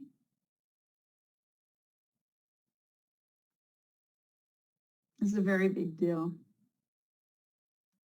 And a lot of need for and give credit to the state of Connecticut, who adopted language saying, if you don't want to be in the deposit program, come up with a program, but get off the fence, be part. Combined with the demand for clean recycled glass to manufacture bottles in California, seems to make a lot of sense. Commissioners, any feedback? This is a big policy. It's also, I would point to the language from the prior that the Glass Packaging Institute in their roadmap includes this private sector run deposit return schemes as an option. So it's consistent with that policy as well. Okay, Commissioner Kalpikoff and then Dell. I was in the line. Sorry, go ahead. I'm sorry, Commissioner Snyder's welcome back, and Commissioner Ward, then Kalpikoff and Dell. Commissioner Davis, could you go to the top? It's one of the first paragraphs on the background.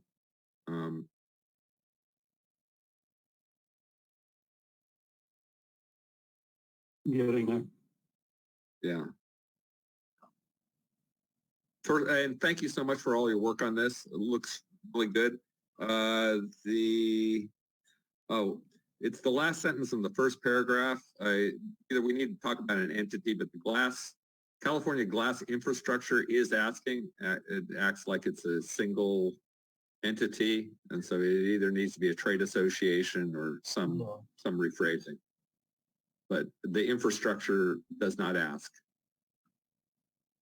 somebody else on that. I caught that when we were looking Excellent. at. But thank you so much for including the NIPS. That's really important because right now, to me, the NIPS and their packages are the new cigarette butts. We're seeing them everywhere, and you know there needs to be a cost. There needs to be a program. They can't just be literate.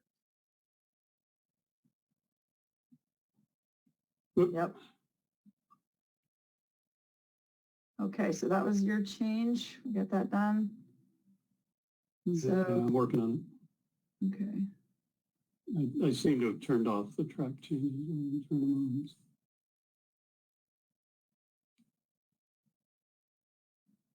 Yeah, still off.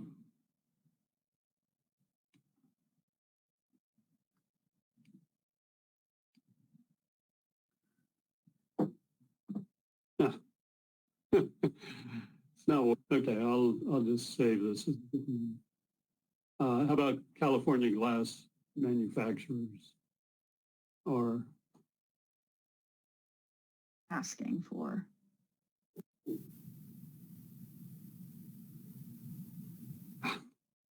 I'm going faster than mine.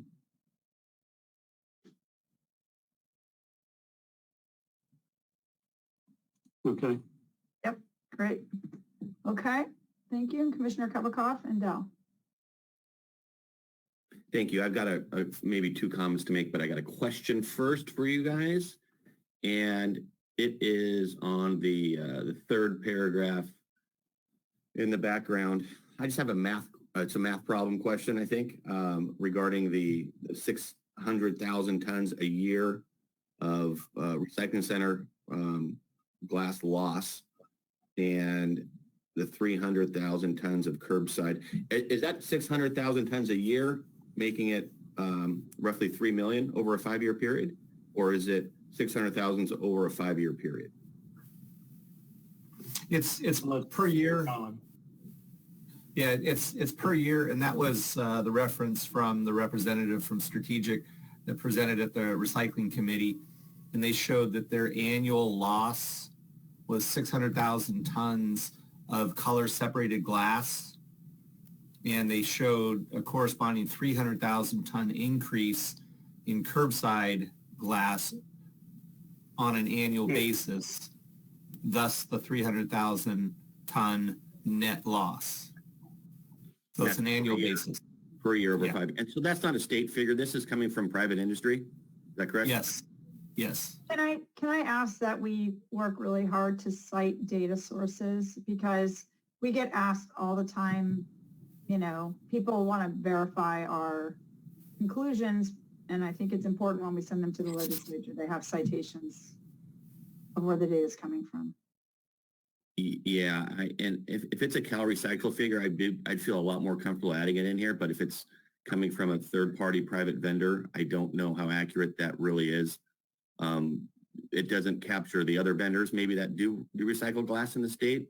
It's one source, and so I don't know if that's. I don't feel comfortable with it being accurate. And then number two, just so my comments now. Can we say California reportedly has lost this?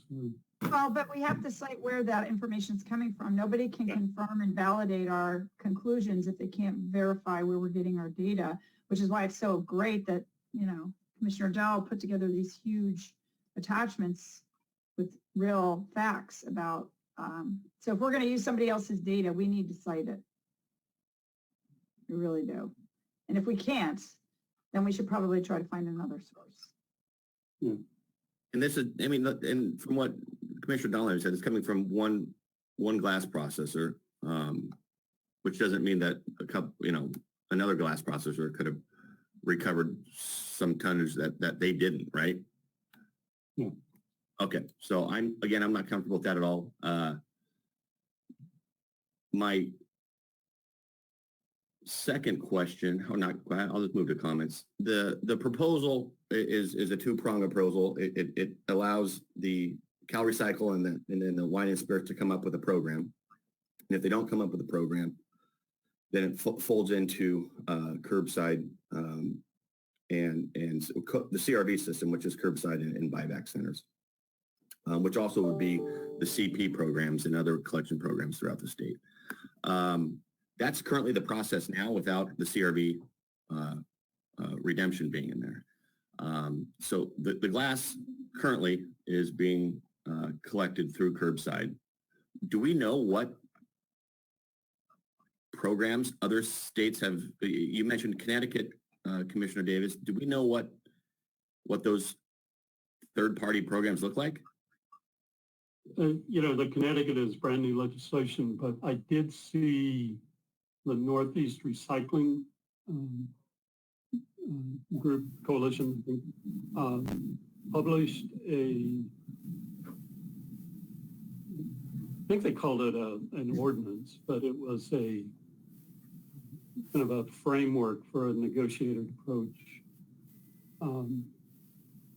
But it's still, you know, a working document. So the answer is no, we don't know. I don't believe there's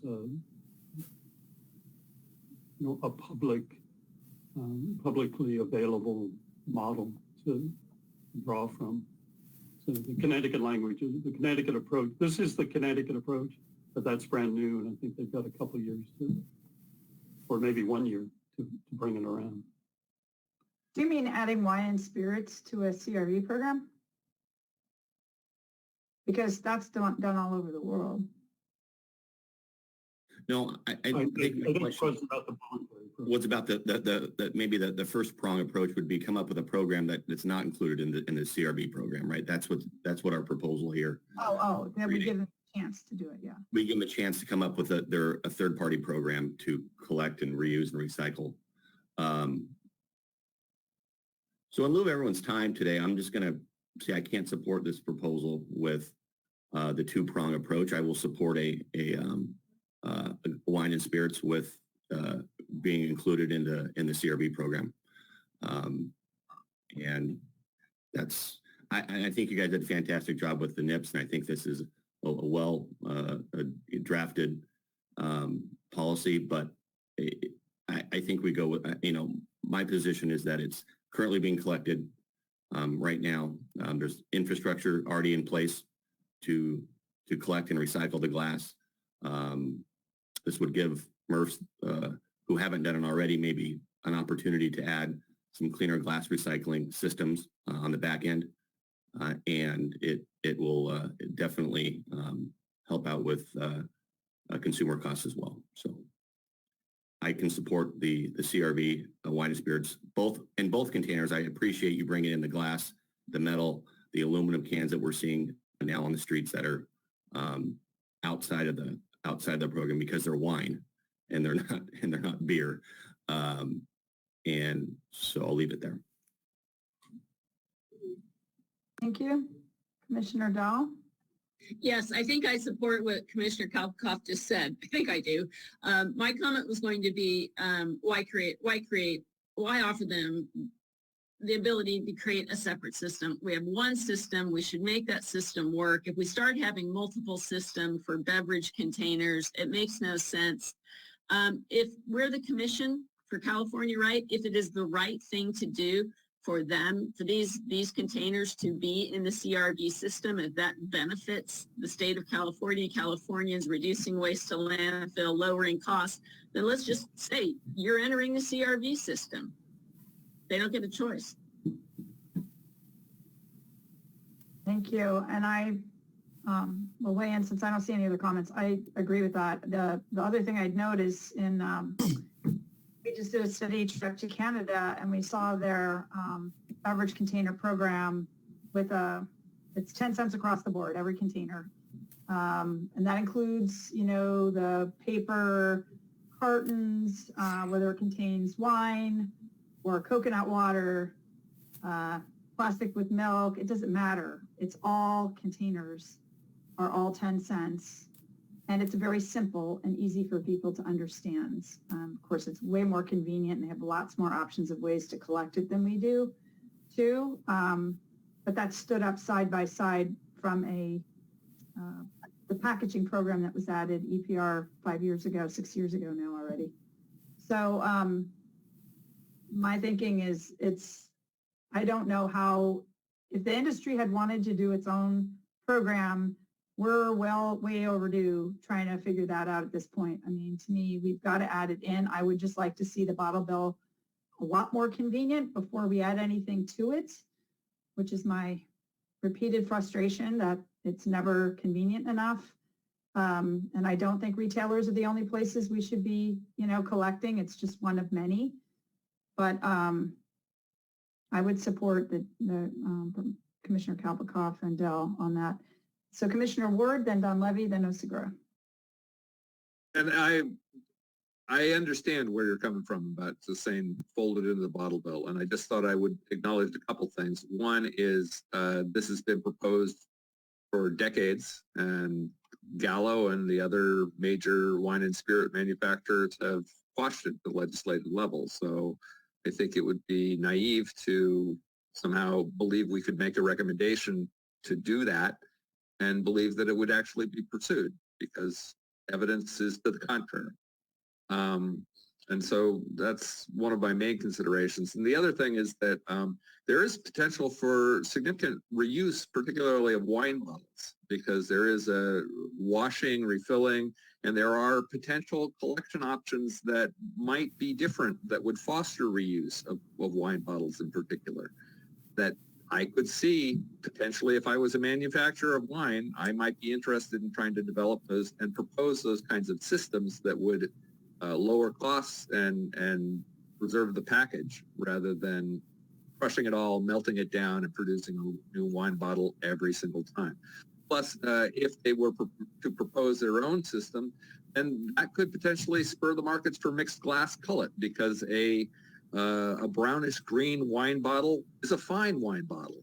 There's nothing wrong with that, as opposed to, say, other beverages that may object to that mixed color cullet. So just speaking on behalf of it, but I would really not want to hold this up.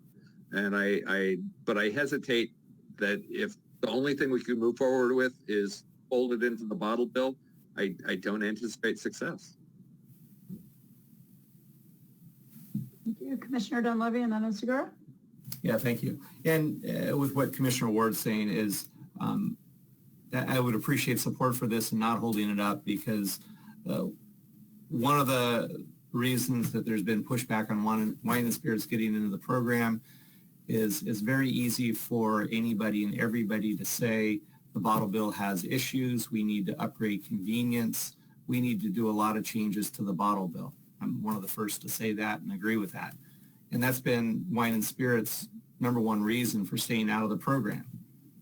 Okay, if that's their position, you guys create your own program, or you can get into our program and help fix it. I don't think we should delay the decision based on having to fix the bottle bill. Either the wine and spirits industry should create their own program, or they should get into ours. I think we accomplish what everybody's saying. They should be in our program. It would be much easier for them, and it would provide more material that I think would benefit all the recycling centers, curbside programs, other collection programs that will help solve the other issues with the bottle bill. But I don't think we should delay it at this point. I think we'll get there with this policy. It's just giving them the first opportunity to either create their own program if they don't like the bottle bill, or recognize that the bottle bill is the best vehicle to get in, although it does need improvements. And then they could help with creating those solutions on convenience and other issues. Thank you. And Commissioner Osigura. I think there was just very good suggestions by Commissioner Dell, Chair Sanborn, and Commissioner Kalpakoff, and I would only support if the changes that were mentioned by those folks are incorporated.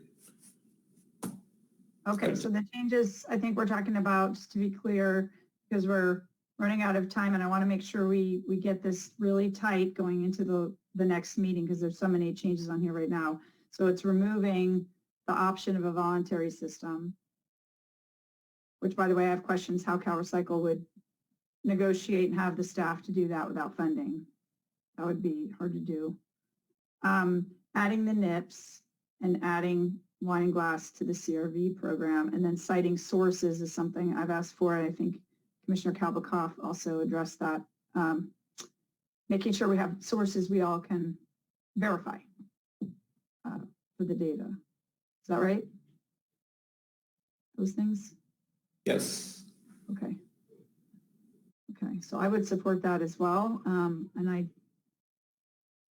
think hopefully at some point we can get the bottle bill convenience fixed a much higher standard. We've again seen this in other countries. They do it much more conveniently than we do.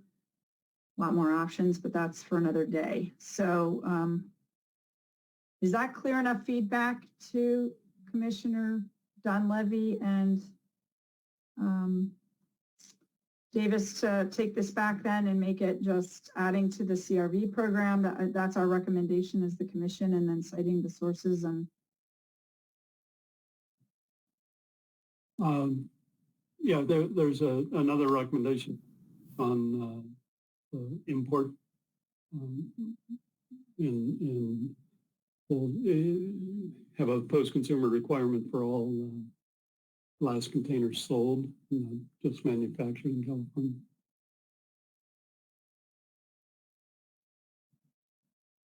Is that, I'm assuming that stays in. I didn't hear anybody object. I didn't hear anybody pull it out.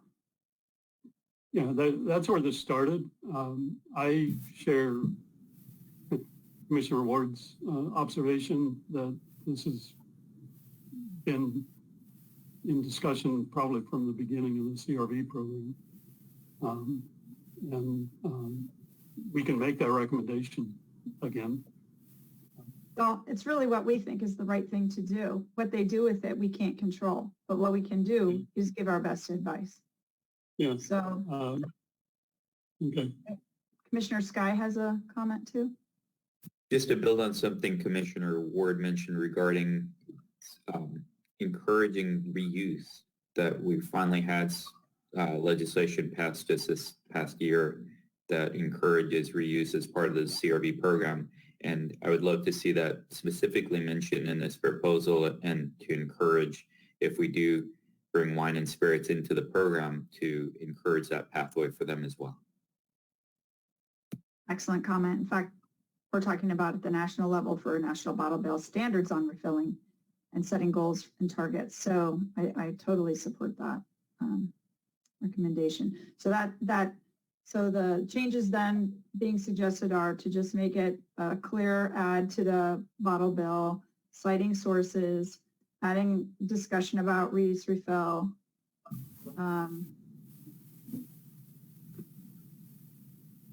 Anything else? Any other feedback? Okay. So then you can make just a comment. Consensus. Three of us. I've heard three of us express reservations.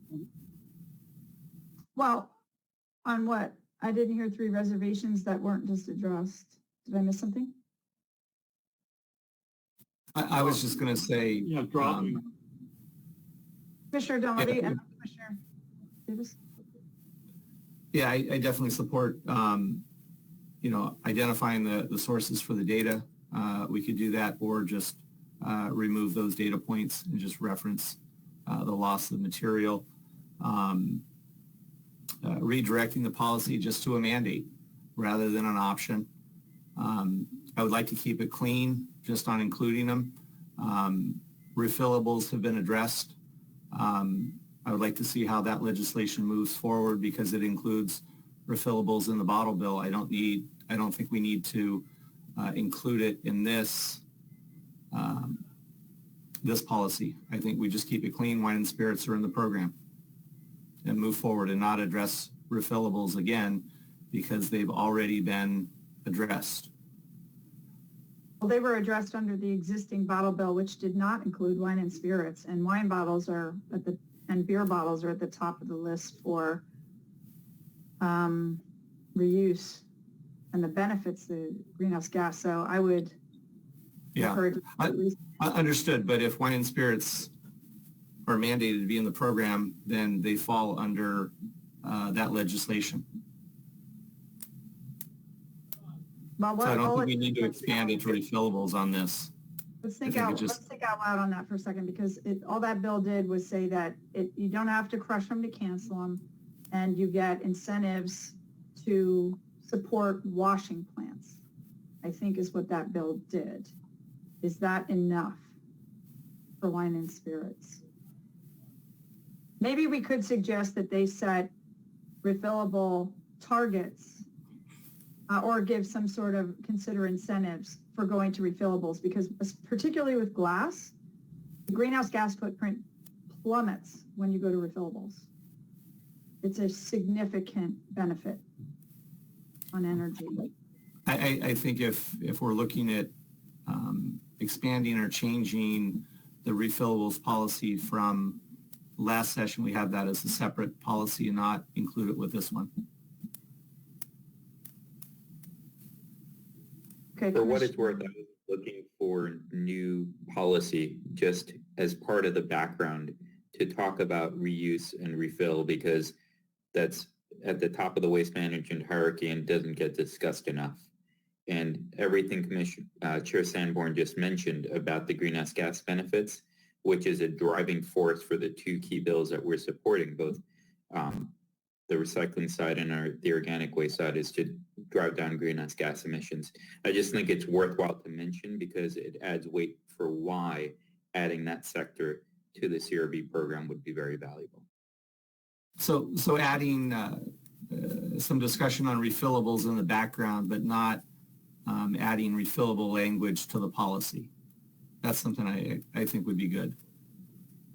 Yeah, and I can give you some sources on the GHG benefits of refillable.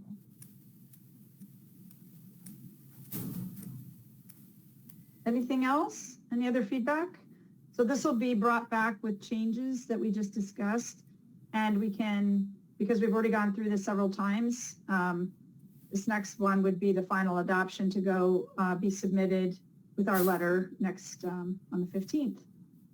So again, thank you for the great work on this. This is another very important policy. Is there anybody else that has any comments, or can I assume we're all good with this, with those amendments?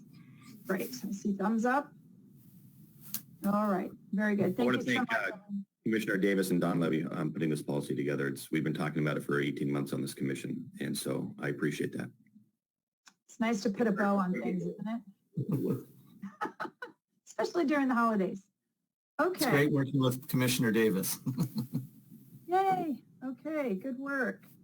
So what do we have next on our agenda? I think we had, was it carbon farming? Yeah, we'll go ahead and take that up. Thank you. Yep. And this will be pretty quick. I was just inspired by the greenhouse gas benefits of composting and wanted to address the same thing with respect to carbon farming. So just added a few things. If you could scroll down, Commissioner Davis.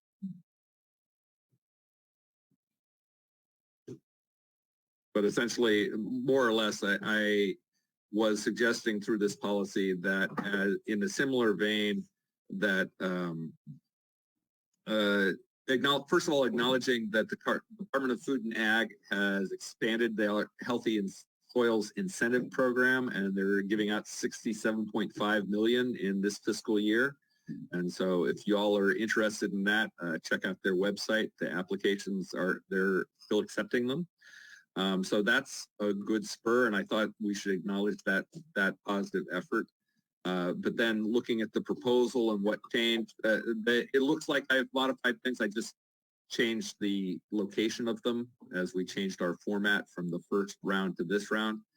And I'm encouraging CalRecycle to provide a basis for quantifying the greenhouse gas reduction benefits of application of compost and mulch materials in agricultural landscaping modes, so that those benefits can be considered under environmental review.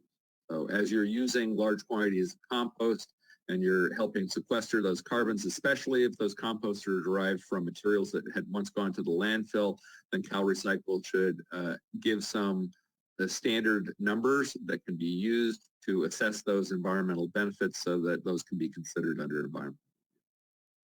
That's the change.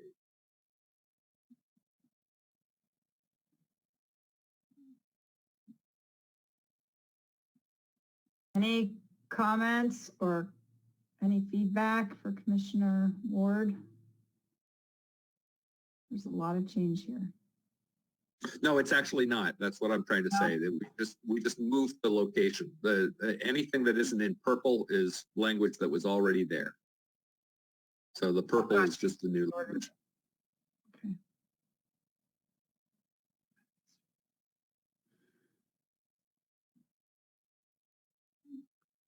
Okay. I'm not hearing further My input. only suggestion is to number when there's more than 3 bullets, because that way it's easier to refer to a number than bullet 3 or bullet 4. That's my only suggestion. Do that.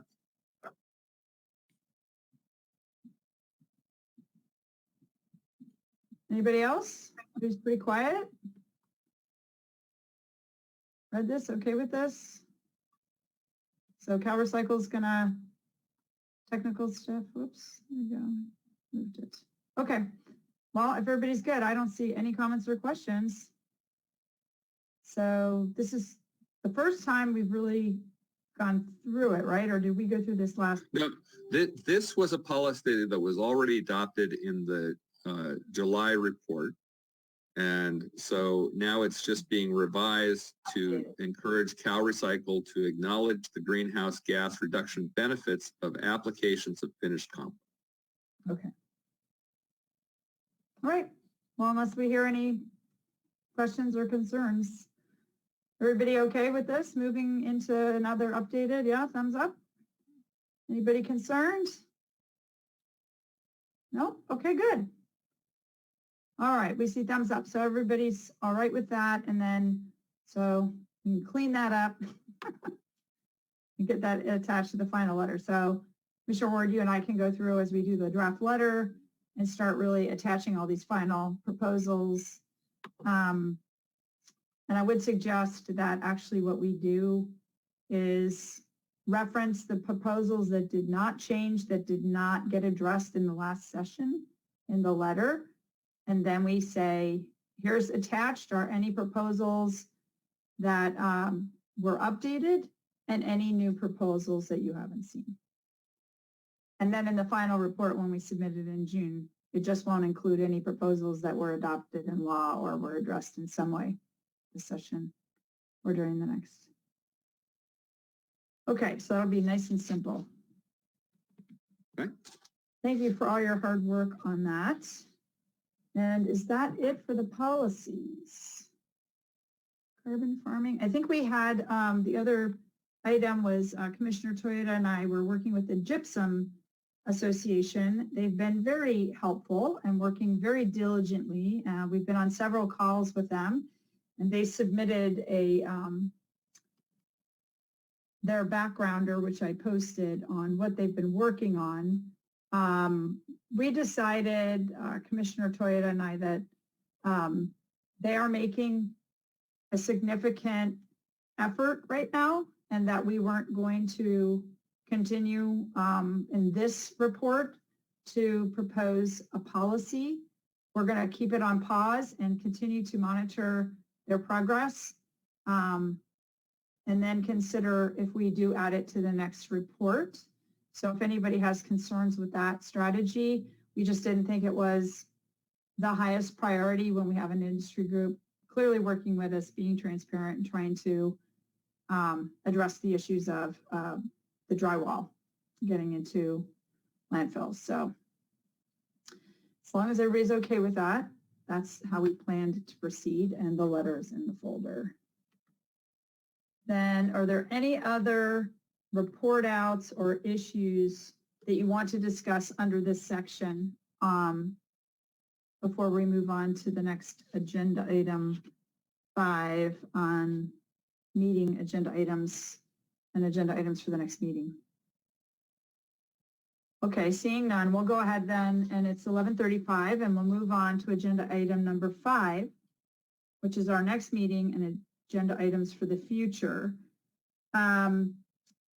What I understand, we had scheduled a 9 to noon meeting, I have a annual board meeting that turns out happened to be scheduled out of my control on that day at 10. I would like to do, if you're okay with it, also to make sure we have enough time to move the meeting to 8 a.m. start, and we could leave it until 12, hoping to be done earlier.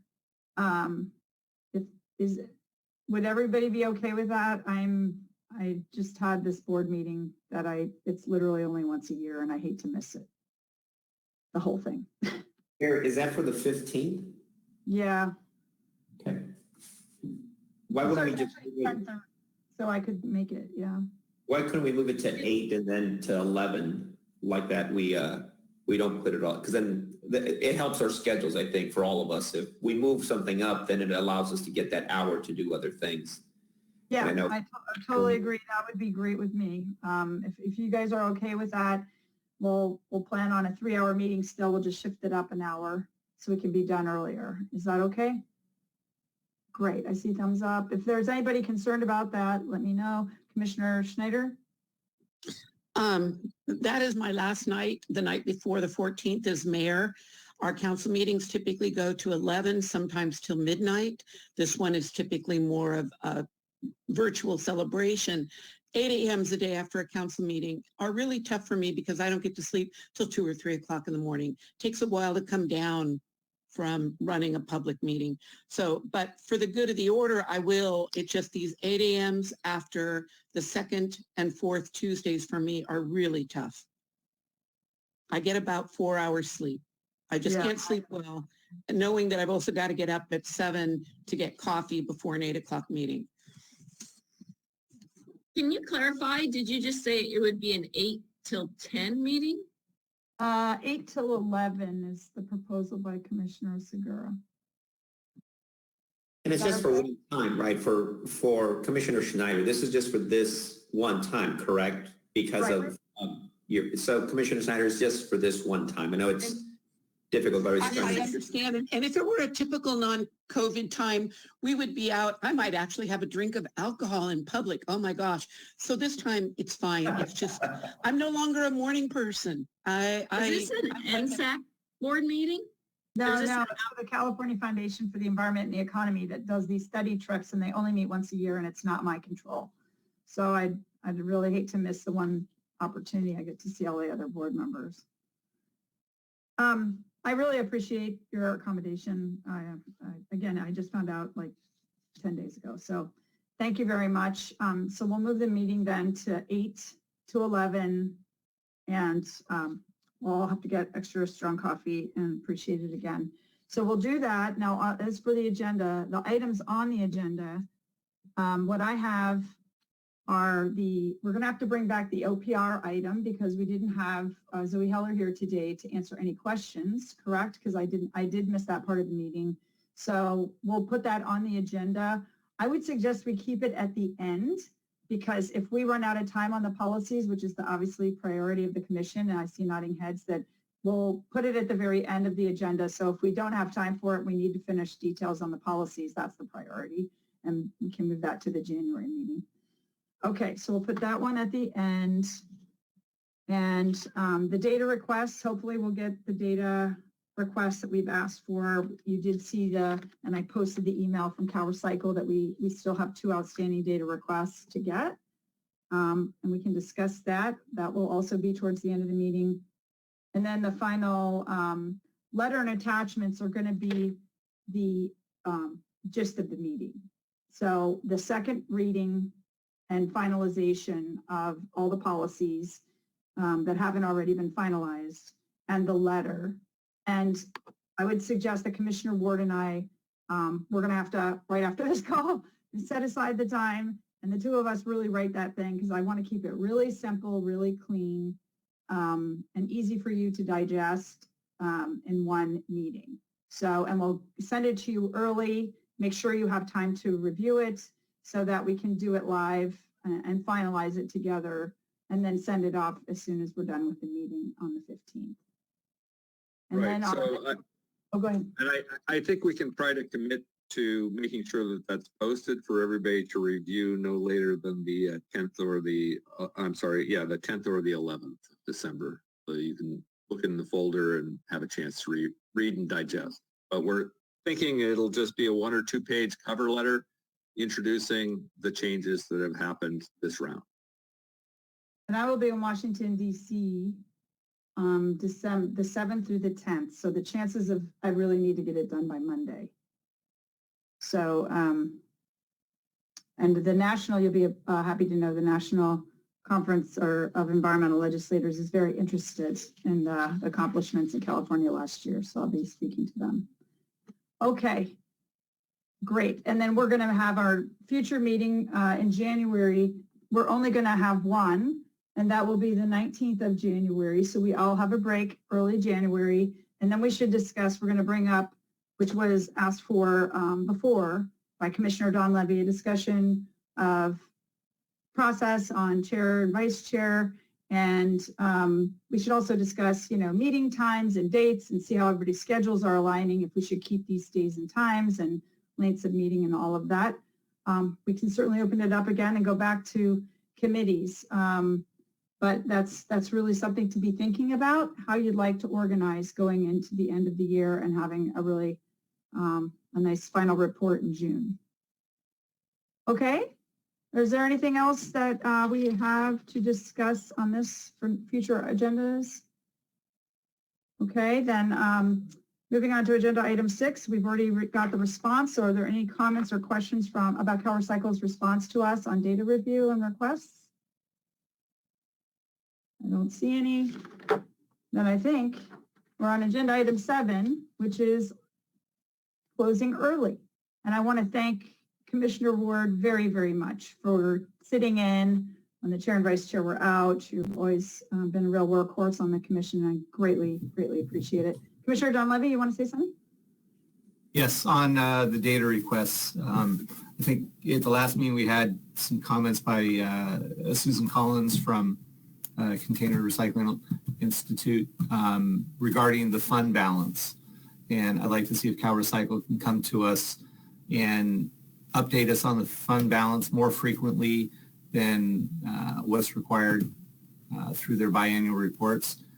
Because over the past 2 years due to COVID, it shows that beverage container sales have increased 5 to 6%, and the redemption rate is now under 60%. So the fund balance is generating additional cash. So I'd like to see if they can bring an update on the fund balance, how much money they're sitting on. Is it 300 million? Is it 400 million? I think there's some numbers out there that show that the fund balance for the beverage container fund is exceeding over $600 million. So I'd like to see CalRecycle start updating us on a regular basis regarding the fund balance. So regular basis meaning more than twice a year? Yes. Okay, so you're proposing that the commission do a data request of CalRecycle, that we get data quarterly on the fund balance? Is that what you're asking? I want to make sure I'm just being clear on the ask. I think an update in January or February, because they produce the biannual report that looks at forecasts and historical, but not updating on current numbers. So whether it's monthly or if you're suggesting quarterly, that would be good. Just something on current numbers, because... I'm not suggesting quarterly. I'm trying to confirm what I'm hearing you say, because yeah. I personally think twice a year is fine. The balances to me are just way too high because we don't have enough collection and people can't get their money back. There's a way bigger problem with this program. So if you, I would be happy with twice a year. I would, if you don't think that's enough, the question is, what are we going to do with that data? What are we? I think it's going to help inform the public how much money is actually in the fund balance. Because I think the 2 reports that they're generating are old data, and they're not updating them quickly enough. I think most major accounting systems can update information quicker than what CalRecycle is doing. They're producing monthly numbers on sales and return that seem to be pretty accurate and accessible to them. I'd just like to see if they could increase how often they're disclosing the fund balance. Okay, we've gone back to agenda item 7, by the way. Does anybody have any input on this or thoughts?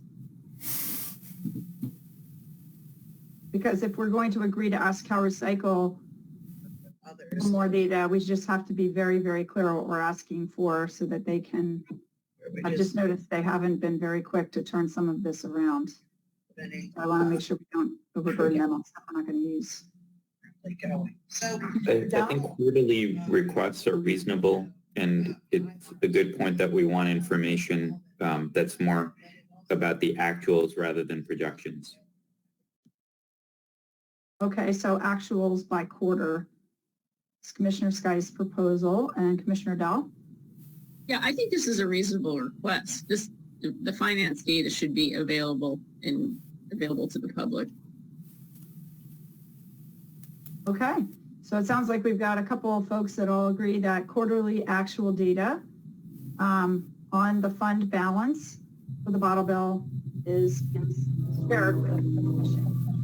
Is there anybody who is not okay with that request? Okay, well, it sounds like we have unanimous agreement to ask CalRecycle to please provide the commission data quarterly and actual numbers of what's in the fund balance. Very good. Thank you very much. I would also ask, while we're still on this item, I forgot, I have asked in writing and they said it would be this month. If we haven't received the 2020 recycling rate, I think that's also very fundamental to our knowledge and our successes or where we are as a state. We really need to get the recycling rate, and I'm not sure why it's taken an entire year to get it anymore. So I'd like to know that hopefully by the 15th. So is everybody okay with that request? Yeah, is everybody all right? Okay, so we've got 2 new data requests. Thanks for slowing us down, Commissioner Dunleavy. Made me think of the recycling rate again. Okay, so now we'll move on to agenda item number 7. Thank you all very much for your hard work. We're almost there, and we will get that letter posted. I'll send you an email and everything when everything's up so that you can take a look at it and have plenty of time to digest it, since we'll have to approve it in 3 hours, the letter and our final recommendations to be submitted to the legislature December 15th. So thank you all so much, and we'll see you on the 15th at 8 a.m. Great job, Commissioner Ward. Thank you. Led a good session. Thanks, Commissioner Ward. Appreciate it.